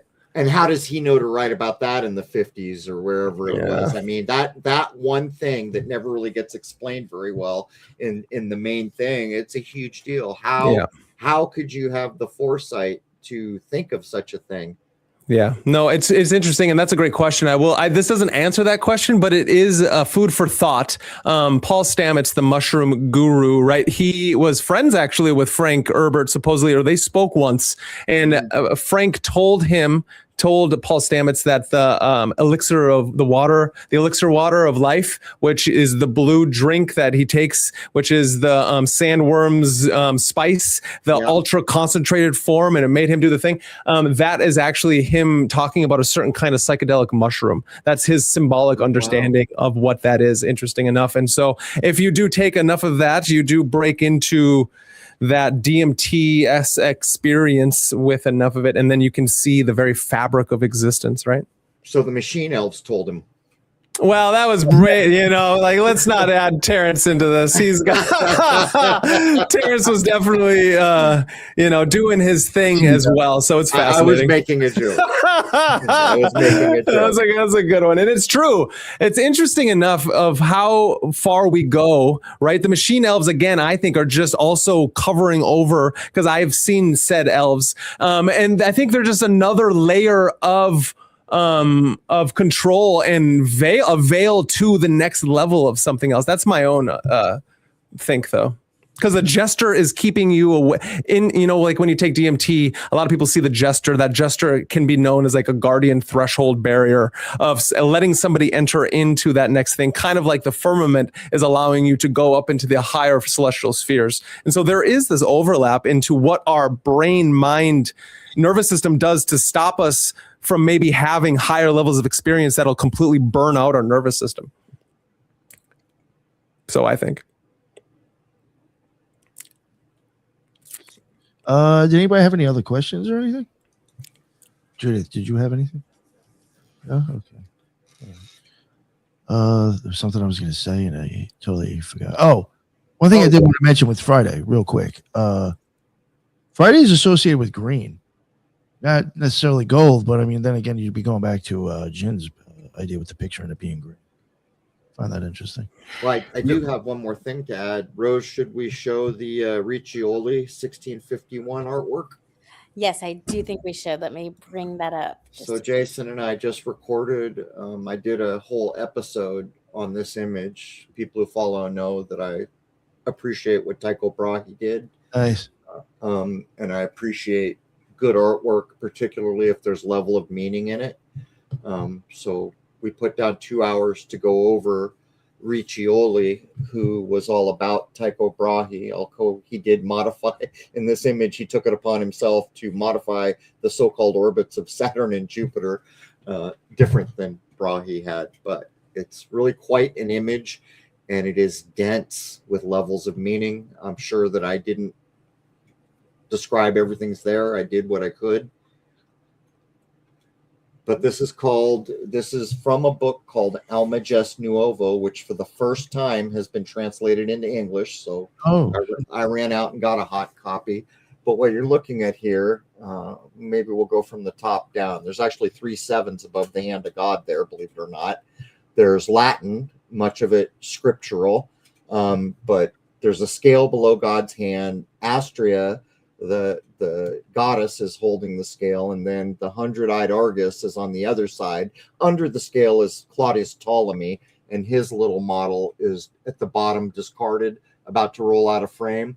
But the scale is weighing 2 models. On the left, we have the Copernican model that we use now, and on the right, we have Tycho Brahe's model, but the Riccioli, the Jesuit priest who commissioned this and directed it, changed the orbit of Saturn and Jupiter to go around Earth instead of the way Tycho had it. But it's basically the Tychonic model. But this artwork is just so exquisite with so many levels of meaning. And it is artwork of this kind that influenced me to make my episode images. I don't know if anyone's noticed, but all these episode images either have a puzzle or levels of meaning. Yeah. That I originally started to do because I realized AI can't figure this out all the way like a human being can. Even some of them are simple with just arrows to show you where to go. But that idea came from this time when very learned individuals just packed levels of information in. Nice. You're a fan of Tycho Brahe, bro? I'm sorry? You're a big fan of Tycho Brahe? I think it's the most valuable thing that we've been handed forward. I don't agree with all of it, but it's much more valuable to me than is the Copernican model. No, I like him too. I covered him on the show by myself. It was a very interesting character. Very. Did you read his biography by any chance? No, well, not all of it, but I did use some of that. Yeah. Yeah, it's an interesting read. That guy had quite a little action-packed life. Yeah. But it's known that he denied Kepler access to the data, and he denied everybody. And there are rumors that Kepler had to do with his death. But let me ask you, he hires Kepler to help do some math. Kepler doesn't even know how to use his tools, never did observation. Somehow Tycho dies and he walks away with the data and the instruments. I've thought that too, because I covered. I mean, that's like Columbo saying, who was the last person that saw him alive, right? Yeah, no, it's very, very shady. I think the family even tried taking a Kepler to court to stop him from even using the shit. Yeah, I think that the image that Rose just showed you is the Jesuit order, who were among the most educated men, telling each other that we're going to give them the Copernican model, but we all know that Tycho's better. They say in the modern era that that's propaganda. Well, propaganda has to be recognized by the masses, and nobody spoke Latin. Nobody was educated in all the Greek myth. Nobody, it's ridiculous. It's reverse propaganda. Yeah. I think it's a hoodwink to the learned men to comprehend that there's more value in Tycho than what we're handing to everyone else. Wow. Yeah, that makes sense. Maybe. Yeah, I like that. Can you explain to the people who don't know or listen to your show what your idea of the sky clock? It's just, when I used to go on and talk, I recognized that certain topics, if you say the wrong word, you lose a lot of minds. And one of the problems was, if I wanted to talk about astronomy, the astrologers would leave. And if I wanted to talk about astrology, the astronomers would leave. And I recognized that the language was doing it. So I invented a word called sky clock, and it worked. I recognized that people weren't leaving because the baggage attached to the word didn't enter the conversation. Yes, that's smart. Yeah, that's like you recreating they're called neologisms. It's like you creating your own words to get around the semantic baggage that happens with what's going on. It's kind of like the spiritual hierarchies, right? That guy in the 1700s said, wait a minute, I want to use new labels here that forces people in a spiritual direction. And everybody reads the Bible or knows about the Bible. So I will use those words. And it's genius to me. So I'm just copying some guy. Nice. Nice. And you're re-showing us all the magnetism off the sun there. What I think is interesting about this is it looks like a bunch of little like hairs. You know what's going around, right? Pupil in your iris. And pupil in the iris. There you go. That's exactly it. Yeah. You know what's interesting is that have you ever heard of Robert Flood, bro? Yes. He's got some kind of in some of his books where it looks like he's drawing the eyeball. Some of his drawings look a little kind of close to that. If that blackness was a little bit more circular, it wouldn't surprise me if it was looking at us. Yeah, he's got some weird drawings of that, dude. I don't know, might interest you. In my view, we have a lot of work to redefine. And when I say, we need to throw everything out, that's a very general statement. We know a lot of things that are useful, but we need to buff it out and kick down the walls, in my view. We shouldn't say, I'm a scientist, there's no room for spiritual ideas here. To me, back in Tycho Brahe's time, there was no difference between astronomy and astrology. Zero. Yeah. That man was so admired that the kings wanted him to draw charts for them. Yeah. And by the way, Tycho Brahe never had a telescope. It was just about to be invented. When he died, they invented it. And he refined these manual tools that his data to this day is still valid. And Copernicus and Kepler, they used all his work, 777 stars. He refined and refined and refined.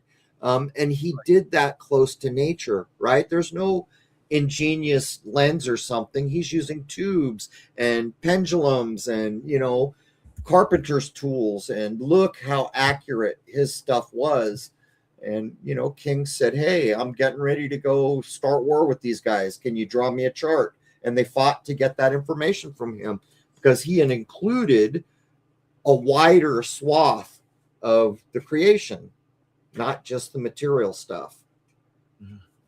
Yo, he literally had stuff. I'm sure you probably know this, but I'm just reiterating it for other people that don't know.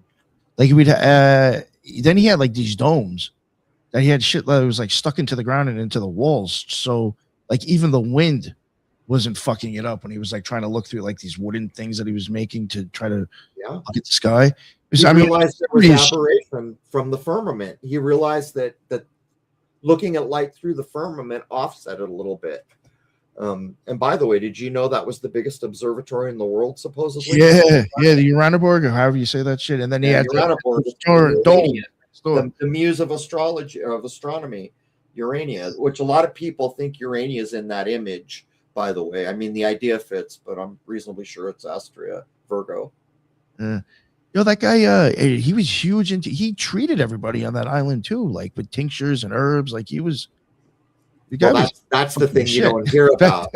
See, when you take medicine, like Fortune is a guy, when you take that kind of remedy-based medicine based in nature, and you know how to time it to the sky clock, you're shooting nuclear weapons that aren't nuclear.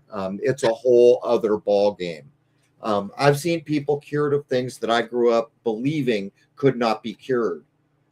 I've been told by people everything is curable except, retardation of certain kinds, brain injuries, but many of the things that I have been told aren't curable. It's not true. The body heals itself if you do the right things. I came across stuff where he even had stuff supposedly. I mean, this is what the source was saying, that even like some of his things around the castle where he planted like stuff, like I guess flowers or herbs, that they were even done like in chunks and planetary. Like these are all the ones associated with Saturn. These are all the ones with Jupiter. Like he even had that growing around the castle. You can still get at that. There are still people that have the knowledge. Like if you take a sun plant, like I think, gosh, I got to remember correctly. I think sage, which is one of the herbs I like and grow, is a sun plant. I remember cannabis is Saturn and maybe Neptune. I forget. It's a couple, but each plant has its correspondent to a luminary. And when you begin to know that, think about this. So, and I don't want to mention again after this, but the data dump, right? I told you it's revelation. It's an alchemical procedure, and we're all being initiated right now. But when did it start? In the spring, right? Real big alchemical productions begin at the spring equinox, a lot of them, and they're timed out that way.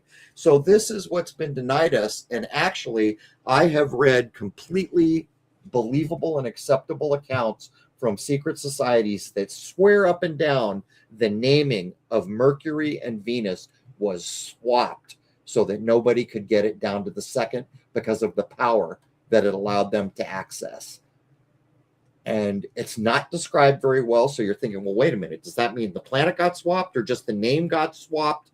And I think they're saying just the name, but I read it in more than one place. And Steiner said it, I think, too. So think about that. If that's true, back then, someone was so worried that they could line the sky clock up for some procedure that would be so powerful they needed to swap the name so they wouldn't get it on the money. It's crazy. Yeah, it's pretty crazy. They've done that with, I think, like magicians and their grimoires and different things do that same kind of swapping, so people don't get to the true secrets, so the power doesn't land in supposedly wrong hands. You can have the potatoes, but you're not getting the meat. Yeah. Yeah, it's hilarious. Yeah, nice, fascinating. Yeah.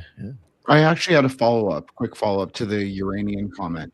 Well, there is one way, Crow, to sort of map the tree in Kabbalah so that Keter, the top sphere, which represents unity, is matched with, so not equivalent to, but is, you can say, is linked with Uranus in our cycle. So in our current cycle, it would be Uranus. Uranus has a turquoise and a pink color as far as passage goes. Knows, but that you're breaking up a little bit. Can you guys hear him okay?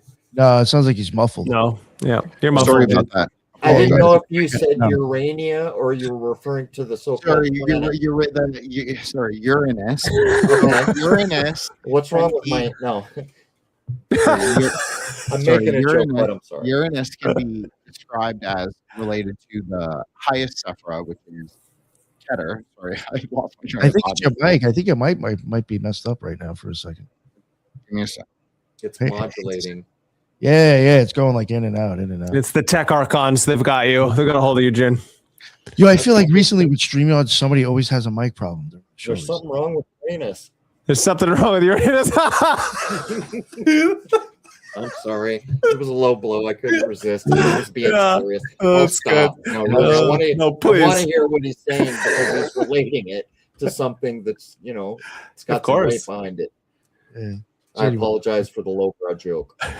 Oh, that was great. We're all about low bar jokes here. Oh yeah, for sure. Don't worry about it. Are you there, Jen?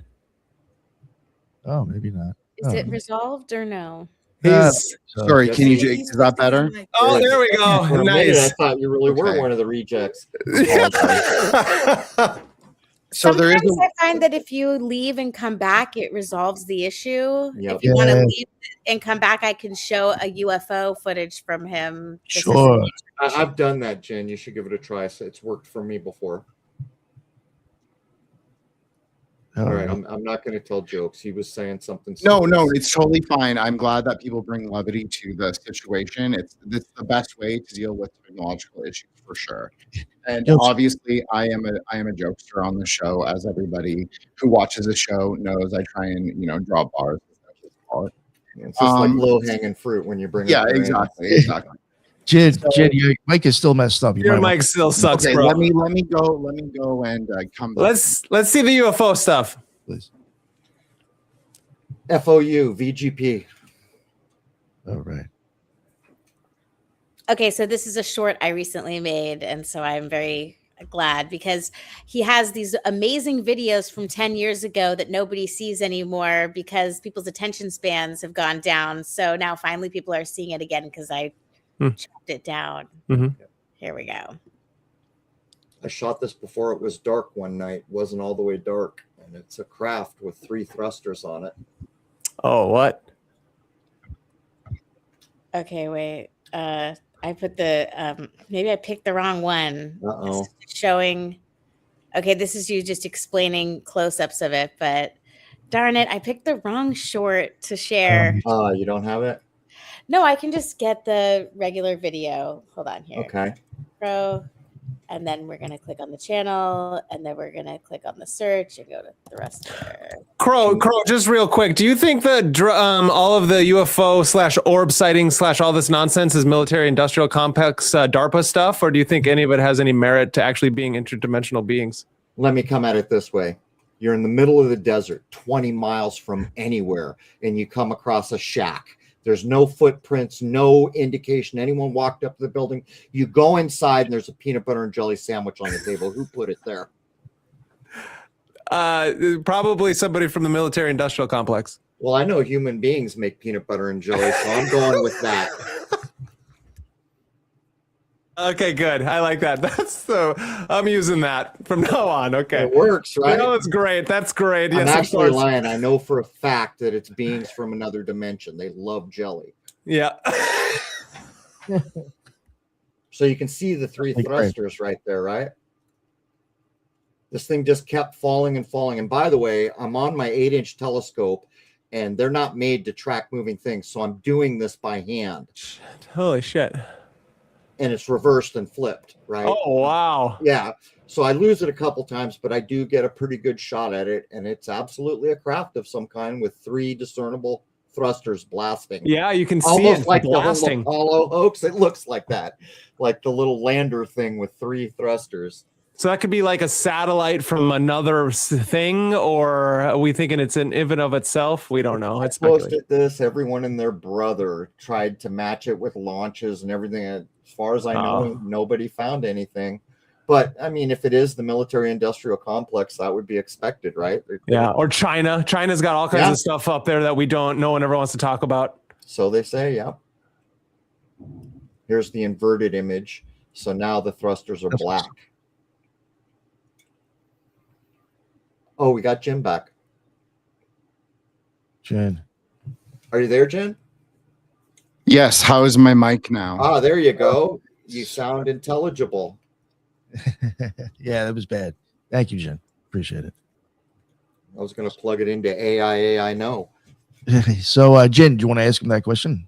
It's not really a big deal. I just was trying to tie into Uranus and Tiferet because there is a way to sort of connect them if you associate Uranus with Keter. So you could say that there is like sort of interchange that happens, like there's a path between them.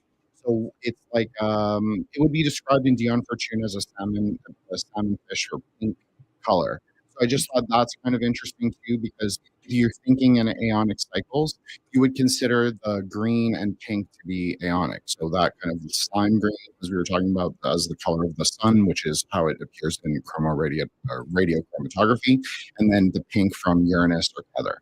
So I just think that there's like a straight up, like Kabbalistic sort of like working here. It seems like it is suggesting that it is what Crrow is suggesting, in the sense that, like, I do think these are processes of consciousness that we are seeing unfold maybe alchemically in the universe, and maybe it's giving us like a hermeneutic, like a tool to understand how we can also get there. I don't necessarily think we can get there in like a spaceship, but I think we can actually get there in maybe what is called like the Merkaba or the Hectolot, like the chariot sort of like way to travel. Are all the luminaries represented in Kabbalah, even like Neptune and Uranus that we didn't know about back then? No, those two are known in different things. It stops. Technically, it stops in Hermetic Kabbalah. Those are they're, what are they? They're how the sun moves around. There's something else. I don't remember exactly what they are, but they're not in the Tree of Life itself, technically. Because the old idea of the seven in the old like natural sciences, or what people call alchemy, the ones we could see with our eyes, that system is very tight when you do something simple like, again, the colors broken out of white light. You know, it's typically 7 of them, 7 days in a week, these ideas. But the same people who use these systems recognize Uranus. They just say that it's not really a major influence quite yet on where we are. I don't know whether that's right or wrong, but I was interested to find out if that very old system included those luminaries before we supposedly knew about them. No. There definitely is a way to map the outer 3 planets to Kabbalah. Now, people find this very contentious, but I don't really. I think that Hokmah, it can be described as Neptune. I think Keter can be described as Uranus. I think that it can also be described as Rahu and Ketu. Now, I know people will say that Rahu Ketu exist at the moon and the sun, but I think that that is also what makes this conversation interesting, because then there is sort of a replication of what happens in the lower world than in the higher worlds. So there's maybe, like, Nick has often spoken of his eclipse and crossing the abyss experiences. So I think that there is that same kind of, I think maybe there are multiple crossing the abyss experiences. Maybe there are multiple times or positions on the tree that people go through certain kinds of thresholds or gateways and like reach other sort of states of consciousness. So that would actually make total sense, especially if you were traveling on the middle path, which would be through Tiferet all the way up to Keter. And then so you would experience less of the sort of malefic nature of Saturn or Neptune, which are both malefics. And I think that people way underestimate the sort of nature of Neptune. Neptune is of the nature of the imaginal, meaning that is often people will talk about drawing things down, like ideas, narratives, words, stories in particular, and placing them together in a grammar. So they will take like sort of like deity forms or mythologies and sort of rearrange them and reposition them to be expressed in the world, that then people will sort of take on as new religious formations. And because they have the nature of Neptune, they tend to be very extreme. They tend to be very much about millenarianism, saviorism, and sort of the way that how to change the world, things to how to change the world, like utopian or dystopian ideas. So I would say that what you're saying is more interesting to me simply because it sort of removes those things as a factor. Well, yes, I'm sorry, go ahead. Well, there's an interesting point of view, like on the malefic idea of Saturn. I have seen it expressed in this way. Where we are, Saturn's absolutely a malefic. But then if you go back to like the idea of King Saturnus and the original founding of Rome, the idea is that was a golden age under Saturn. And the reason is because if you don't have all these lessons to learn and you're doing it all good, then the opposite of Saturn becomes true. The idea kind of being that we have all these things to get right, and we're going to get wrapped on the knuckles until we do, something along those lines.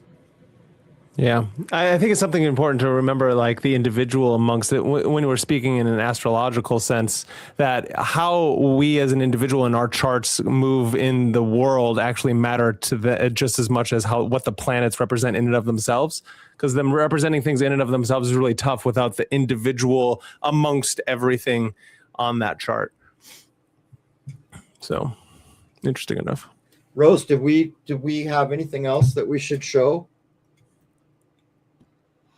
Well, I do have examples of the wave going over Jupiter and Saturn from the Take Back Space channel. I wasn't sure if people wanted to see that, since that's another example of the wave going over something other than the moon. I don't know if Do you have any of the FOUs or? Oh, yeah. Well, I mean, if you want to show more of your work, there's the. I think they want to see the waves, Rose, but yeah.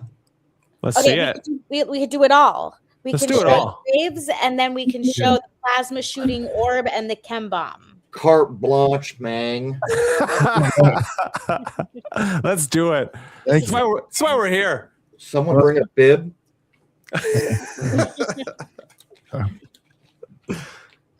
I'll take my lobster without butter after all the Uranus talk.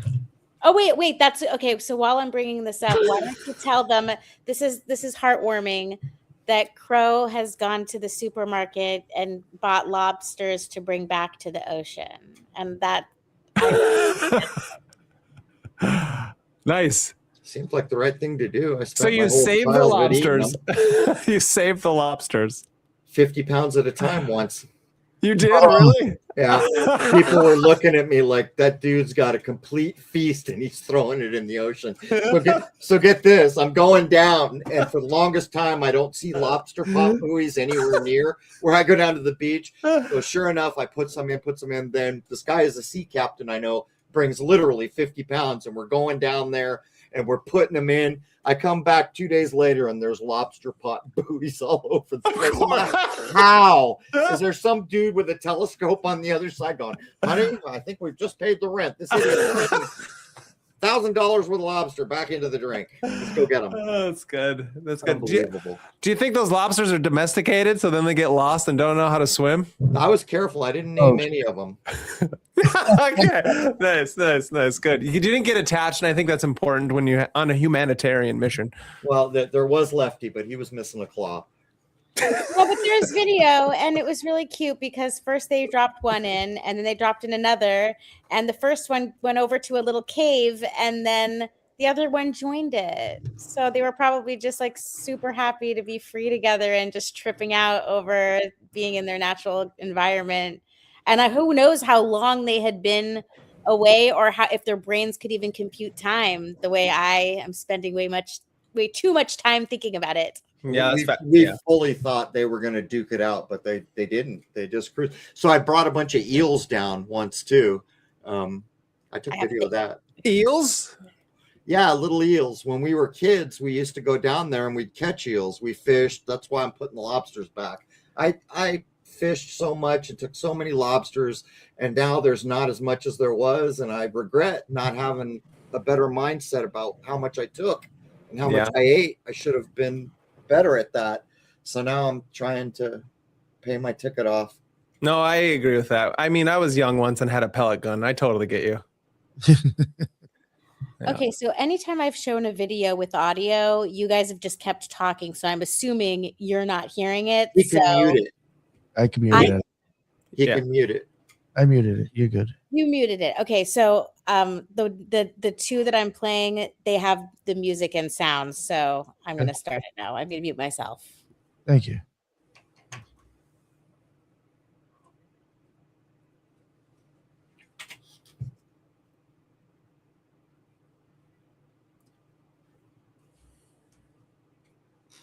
Where's the wave, right?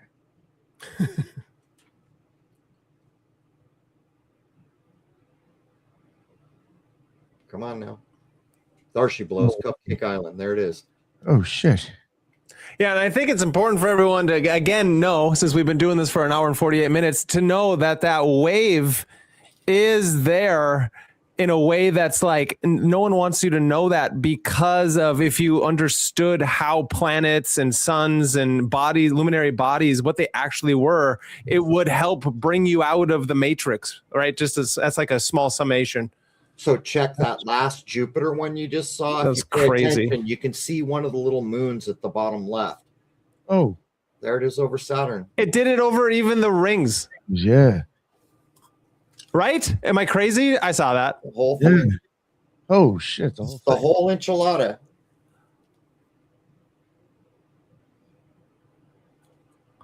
Yo. Okay. So then this Like some of that shit disappeared. yeah, that's crazy. So this would be like electric universe theory mixed with that. So the space is actually a massive body of water. So space is more of an ocean than an empty void kind of idea. I said it in 2016. Space might be better described as liquid. You know what's funny? I think I actually heard you say that back in the day. That's hilarious. Yeah. I asked JFK. You know what Yeah. he told me? We set sail on the sea. It's all nautical. I'm like, dude, where's your Yeah. skipper's cap? You know, I thought we were going to the moon here. I mean, that would make a lot of sense, especially because, you know, the human body, we are electromagnetic beings. This makes more sense, obviously, with the sun and the luminary bodies, electromagnetic beings. And then everything, you know, it is water, and See, it's all look. different, right? Look, lower left. That's one of the moons there. Probably. Oh, I Io. see. Yeah. Crazy. Wasn't it Io that became the sun in 2010? That movie. Oh, was it? Well, I they think used it was Jupiter Jupiter. instead of Saturn, right? They said they couldn't make the rings. Supposed to be Saturn. Yeah. Well, who is it that says Joseph Farrell or somebody like that I've listened to talks about how Saturn used to be the sun, right? That was Well, yeah. That's right. the old Rosicrucian line. The Rosicrucian. Yeah, but exactly. it's not Yep. the Saturn you're thinking of. It is No. it's different. Yeah. But Yep. still.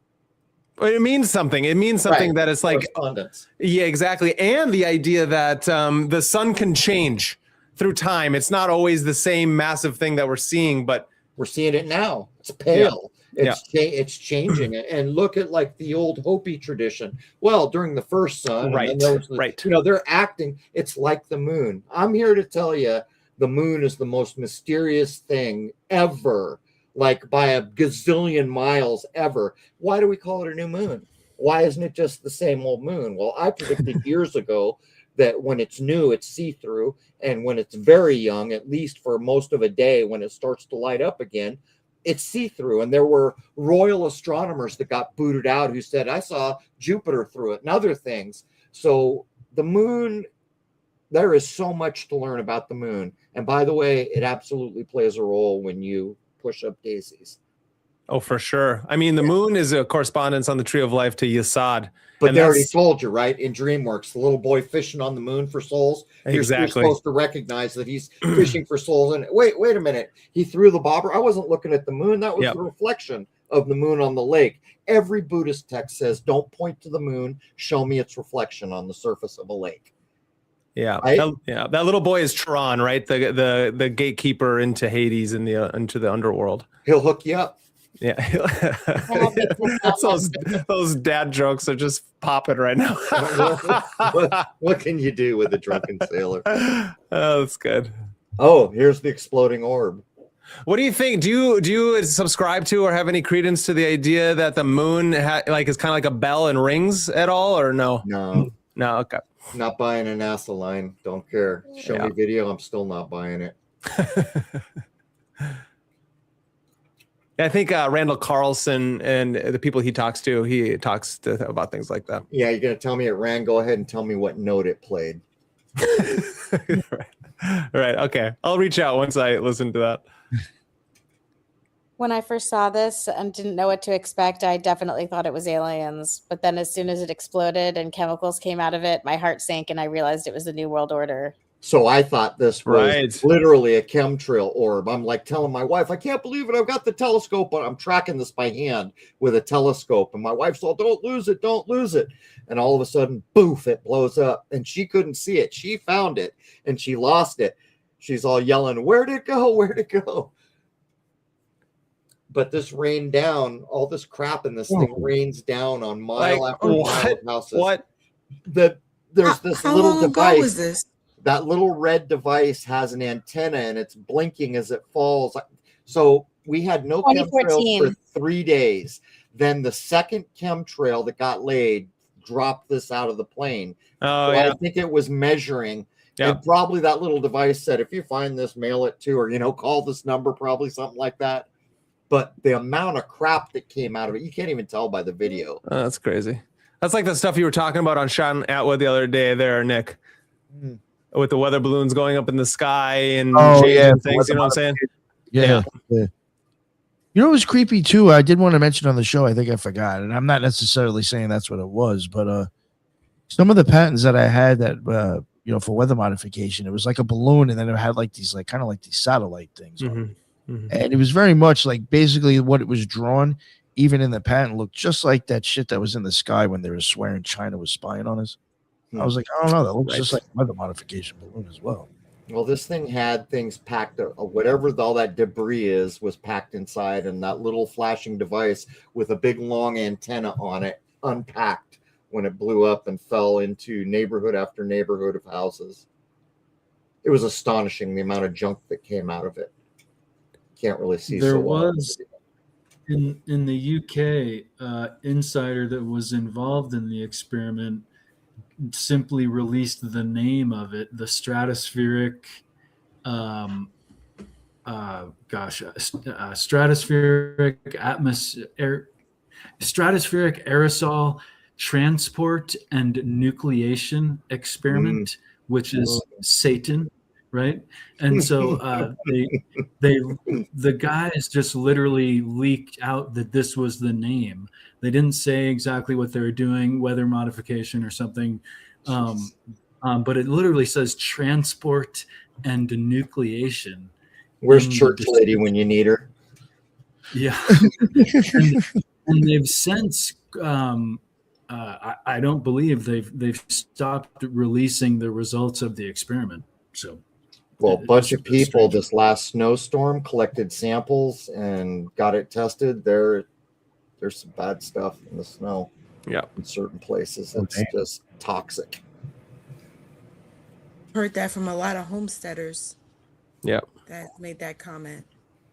Yeah, aluminum, barium, and strontium. It's so far beyond that. I mean, radioactive material, biological bacteria, synthetic stuff, poisons, metals. I mean, it's just like, holy. Yeah. Let's play some Zeppelin for them. Your time is going to come. I got the shooting orb up. All right. This is the most vexing clip I ever shot. Used to be back in the day when we saw chemtrails, quite often we saw these little orbs. They're little balls of light. This day, they were all over the sky, and I had this cheap, crappy camera, and my wife said, go get the telescope, and I said, I'm afraid by the time I get it set up, we'll miss them. Yeah, so I'm using this little crappy handheld. What you're going to see is one of these little balls of light. That last thing that blew up, I thought it was one of these, but it wasn't.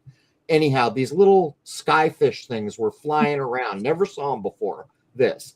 So this dot of light, which is an orb, you can see them right there, goes down into the chemtrail. The chemtrail's going to left of frame with the wind, and this thing flies into the wind. Now, at one point, it's going to shoot 2 plasma beams into the chemtrail. Not kidding you. A ball of light shoots 2 plasma beams, for lack of better description terms. These are just the little skyfish things that I never saw before, buzzing all over the place. They were white, and they had like a weird tail on them that you can't really see. This was a terrible camera. Oh, that is so crazy.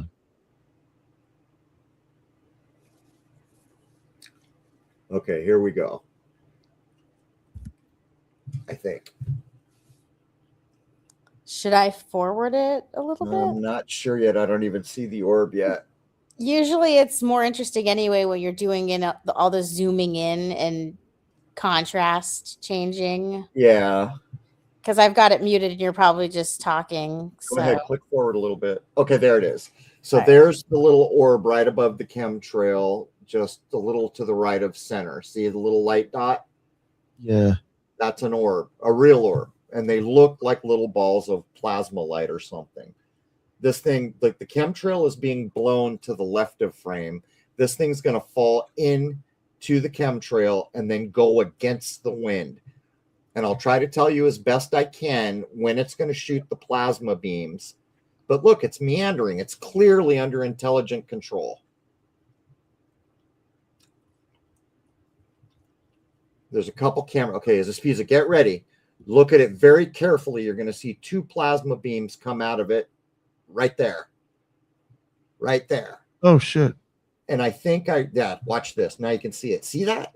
What the hell is that? It's a ball of light shooting little laser beams. Yeah, some Star Wars shit. For crying in the beer, how do you describe that? I wonder if that's like a drone and it's weather modification. Yeah, this has nothing to do with peanut butter and jelly sandwiches. Definitely not. No, this is definitely jam. This is like preserves. What's vexing is that you put a circle at the place where we don't see it anymore under the assumption that that might be a target. I got bored. I had to mess. Yeah, I was just messing with you.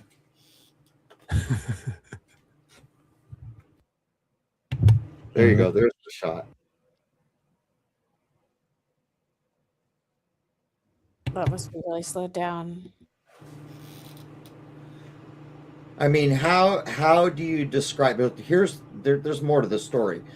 So there were, I think, many orbs around this one chemtrail, and I zeroed in on that one. So I produced this clip within a day or so, put it up, and from the point I put this clip, we never saw naked eye orbs again, and they were pretty common before this. So either that's a coinkydink, which I don't believe in, but I'm just telling you, if you see one of these now, it's a rare event with your naked eye. And if you can see what it's doing, I almost wonder if they can cloak them or whatever. But I mean, come on, this is a ball of light literally shooting plasma or something into the chemtrail. I mean, what's it shooting at? It's really weird.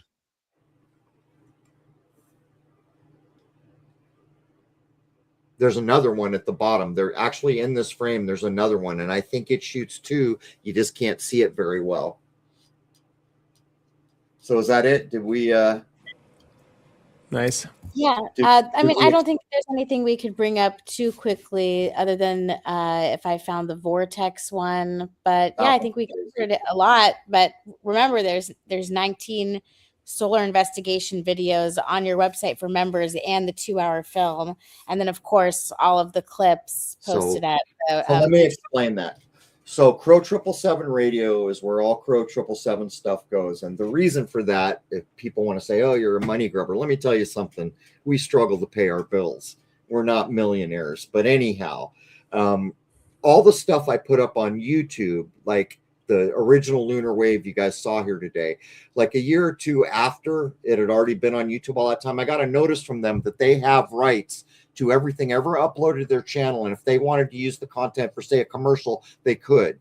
Now, on top of the censorship, that's it. None of my work goes to platforms that censor or try to control. So I'm running everything we do on a private server, which guarantees we don't censor language.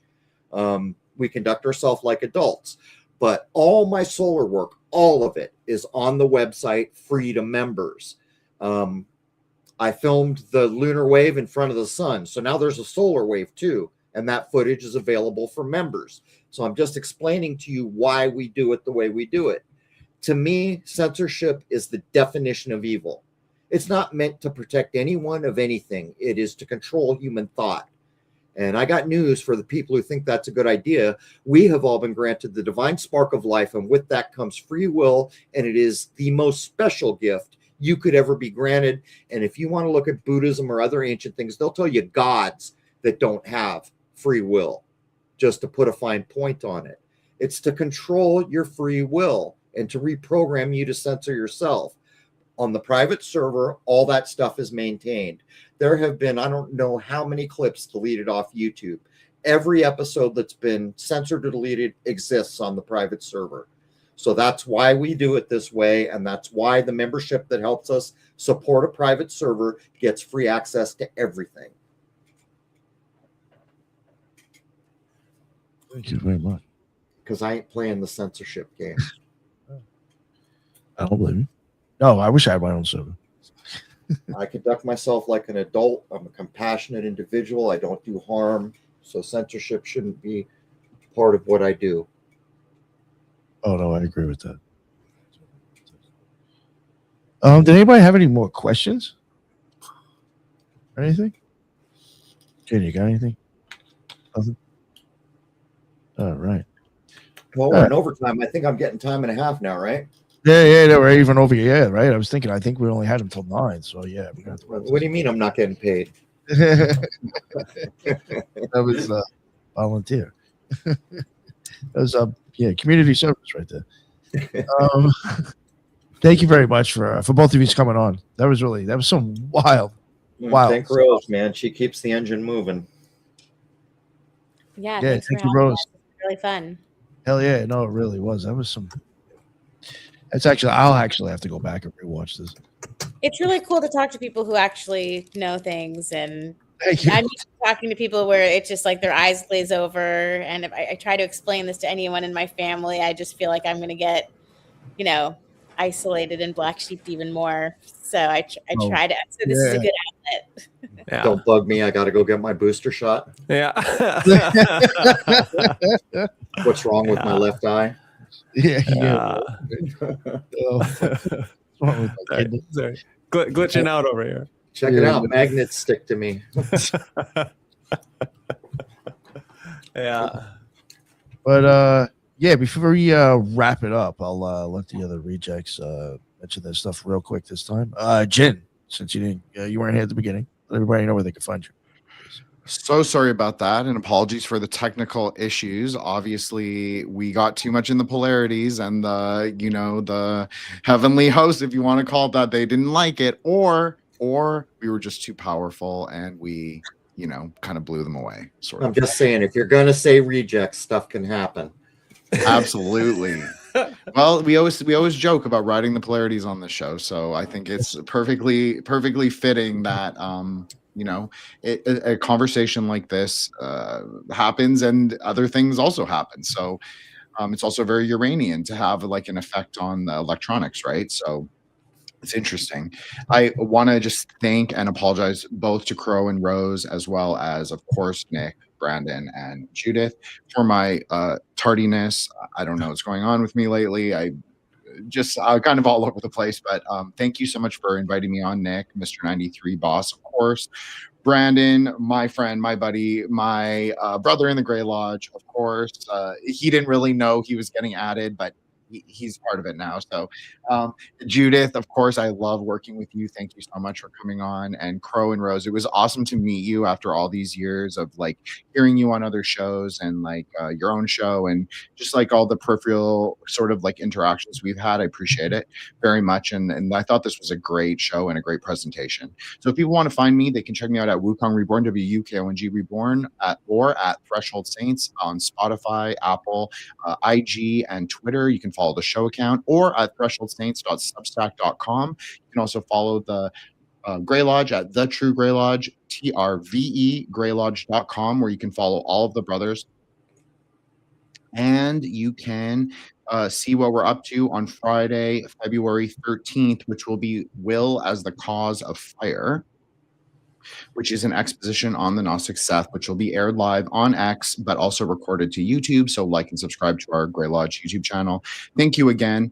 Amazing show. I'll catch the top 50 that I missed in after the playback. And it was amazing. Thank you guys so much. Appreciate it. Have a great night. Thank you, Jen. Appreciate you making it anyway. And it was good to meet you, Jen. Likewise. Thank you so much, Crow. Appreciate it. And you, Judith? What's going on? Yes, first, thank you, Nick, for having me on. I'm very happy. Crow and Rose, it was a pleasure, enlightening. And I find the work that you're doing very prophetic, because how it aligns with spirituality. And thank you so much for doing this work. I love it. We're resonating. love from feel it. you. So, like, I hope that we can come back and hear more about what you do and just keep the conversation going, because that's what we want, is not to just repeat the same thing over and over again. But someone on the panel said, you know, we if we get, oh, maybe it was Crow, if we get more people thinking about things that will help move things forward. So we want more people to add their brains to the concepts and then help us to shed away that which is not true. Because the one thing about this community that I think I would want everyone to focus on the most is the ability to let go of information once they find out that they made a mistake.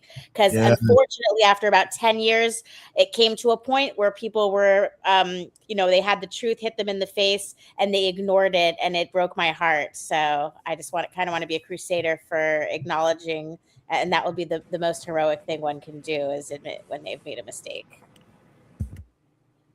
Well, thank you both. Yeah, well Both said. for coming on. So, Judith, did you say where people can find you? Oh yeah. Oh, I'm sorry. Yes, actually, I wanted to just not to start another discussion. I just wanted to put an earworm in there for when you do come back on. Wink, wink. Possibly quantum physics. I would probably like to talk to you about that and how it works within how you go about it. But that's a whole different hour long. We'll bring back Luke. We'll bring back Luke, and we'll do an episode with him so he can speak directly about that torsion that causes the scalar knot, which causes the periodic table of elements, which he can match up empirically. Oh, really? He'll make your head hurt. Oh, that's exactly what I want. Yeah, we love that. We definitely love that. That's great. So leaking out of my ear. And he's only 16. Really? What? Well, I'm kidding. He's young. Oh, I was like, he's got Matt beat. yeah, that's good. Pretty sure he's got a driver's license. But Judith, real quick. yes. You can find me on YouTube as the Loon, and on X as the Loon, and I focus more on mindfulness and self-awareness. And again, thank you for having me, and thank you so much, Crow and Rose, for enlightening us. Oh, thank you guys for having us on. And in the chat, I'm actually going to write the address to the private server so people can come join us with free speech rules. Rules will probably be better than I forgot the W's. That's okay. I think that's actually 666 in Hebrew or something. So maybe I did okay. No, I forgot the W's. I was blown away by the knowledge that Brandon put forth tonight as well. And I feel like we could even do like a Crow episode with all of the guests on panel. So much knowledge brought to the table. Really cool. Thank you. Yeah, thank you. And Brandon, one thing I was going to say too, if you come back on, there's probably more rejects that weren't here than are even on the show. So I mean, I could even bring other people on. Bring Judith back, since she'd be excited. But you know what I'm saying? There's even more people here that I can bring to the table that have different point of views. So we could definitely make that work. Well, if you get enough of them together regularly, they're no longer rejects. Yeah, exactly. There you go. There you go. Step in the right direction. Anyhow, for everyone listening, I hope we see you as members of Crrow777 Radio. We truly protect free speech, and everything we've done from episode 1 is available to members for free. And many people go back to episode 1 and listen forward, because there's only so many times you can talk about 9/11 or some other thing. But those early episodes, people are blown away quite often, and you get Shoot the Moon. And the only access to my current solar work is on that website, because Google ain't getting its little stanky fingers on anything of mine anymore. So if you see something on one of these platforms, you're looking at a pittance. It's not the meat and potatoes. It's probably not even the whole potato. You definitely won't see 44 Death Doors. That episode gets you an automatic strike. Oh yeah, we did 44 Death Doors because at that period, cable news was going crazy with the death encodes the way they do. Right. Oh, wait a minute. We got to stay on live. We're on YouTube. Oh yeah, that's what I don't censor myself on this shit. 44, the unalive code. Yeah. But real quick to wrap it up, Brandon, please. Nice. Well, thank you, Nick. Thank you, Crow. Thank you, Rose. You guys, I've been waiting to hear and chat with you for a long time. So I'm very grateful that you came on to not only Occult Rejects, but then that Nick allows me to come on and also chat with you, because the Occult Rejects are talking to all people, which is why I like what Nick's doing so well. And it brings people in from the, the more hated term conspiracy, alternative knowledge, alternative history, all the way to the occult style. So it's a beautiful thing. And I just can't thank you enough, Nick, every time we're on doing this thing. As well as Crow, you're kind of one of the goated oats out there of truthers trying to red pill the world. So I thank you both so much. Well, why do I got to be a goat? You can you can be whatever animal you want, Crow. That's amazing. You can be GOAT, greatest of all time. Let's do it. Thank you, everyone. Go subscribe to Megas in the Media, where we break down all the things: literature, anime, comic books, music, and all of that's coming at us to show you that there is magic in the world, and there is meaning in this postmodern nonsense. And with us all together, we can break free from the Matrix. That's all I got. Thank you, Nick. Thank you, Crow. Thank you, Jin and Judith and Rose. What a beautiful night, huh? Nice to meet you all. Thank you guys so much. Yes, Crow, don't be a Toys R Us kid. Get oh, it? there you go. Oh man, can we go back to those days where I go with a Nintendo game or some shit? I drink Dr. Pepper and I'm proud. Memories, man. Fuck. Do you two want to just? I know you've mentioned it plenty of times, but just before we wrap it up, do you want to plug everything one more time? All right, Rose, you want to do it this time? Crrow777radio.com, Crrow777radio.com. If you become a member, you get access to over 1,400 hours of radio and plus 19 solar investigation videos, and a video episode that covers the movie Michael with John Travolta, showing that he isn't an angel but more of an angle of the sun, zodiac wink wink, and a 2-hour film called Shoot the Moon, featuring all of the telescope work, a lot of which you already saw here tonight for free, but with beautiful music that was orchestrated by an LSU professor. So you can see the trailer on the website, and if you want to join, we would love to have you, because we have a whole private forum where people can say anything they want, and it's not on a corporate platform. Damn, she's way better at that than I am. I was just going to say it's content with balls, and if you've got like a scrotal lacking, you can go there. Yeah, Rose, you killed it. Yeah, nice. That's why you need a producer, Crow. That's great. That was awesome. That was awesome. Yeah. But yeah, thank you both again, and I really look forward to having a conversation with you both in the future. This was really fun, and that was some wild shit you brought to the table. So thank you both very much, and thank you everybody in the chat. That's what's up. A lot of people here, a lot of people chatting it up. That's why we go live. And until the next one, everybody be well. Later. Ciao, man.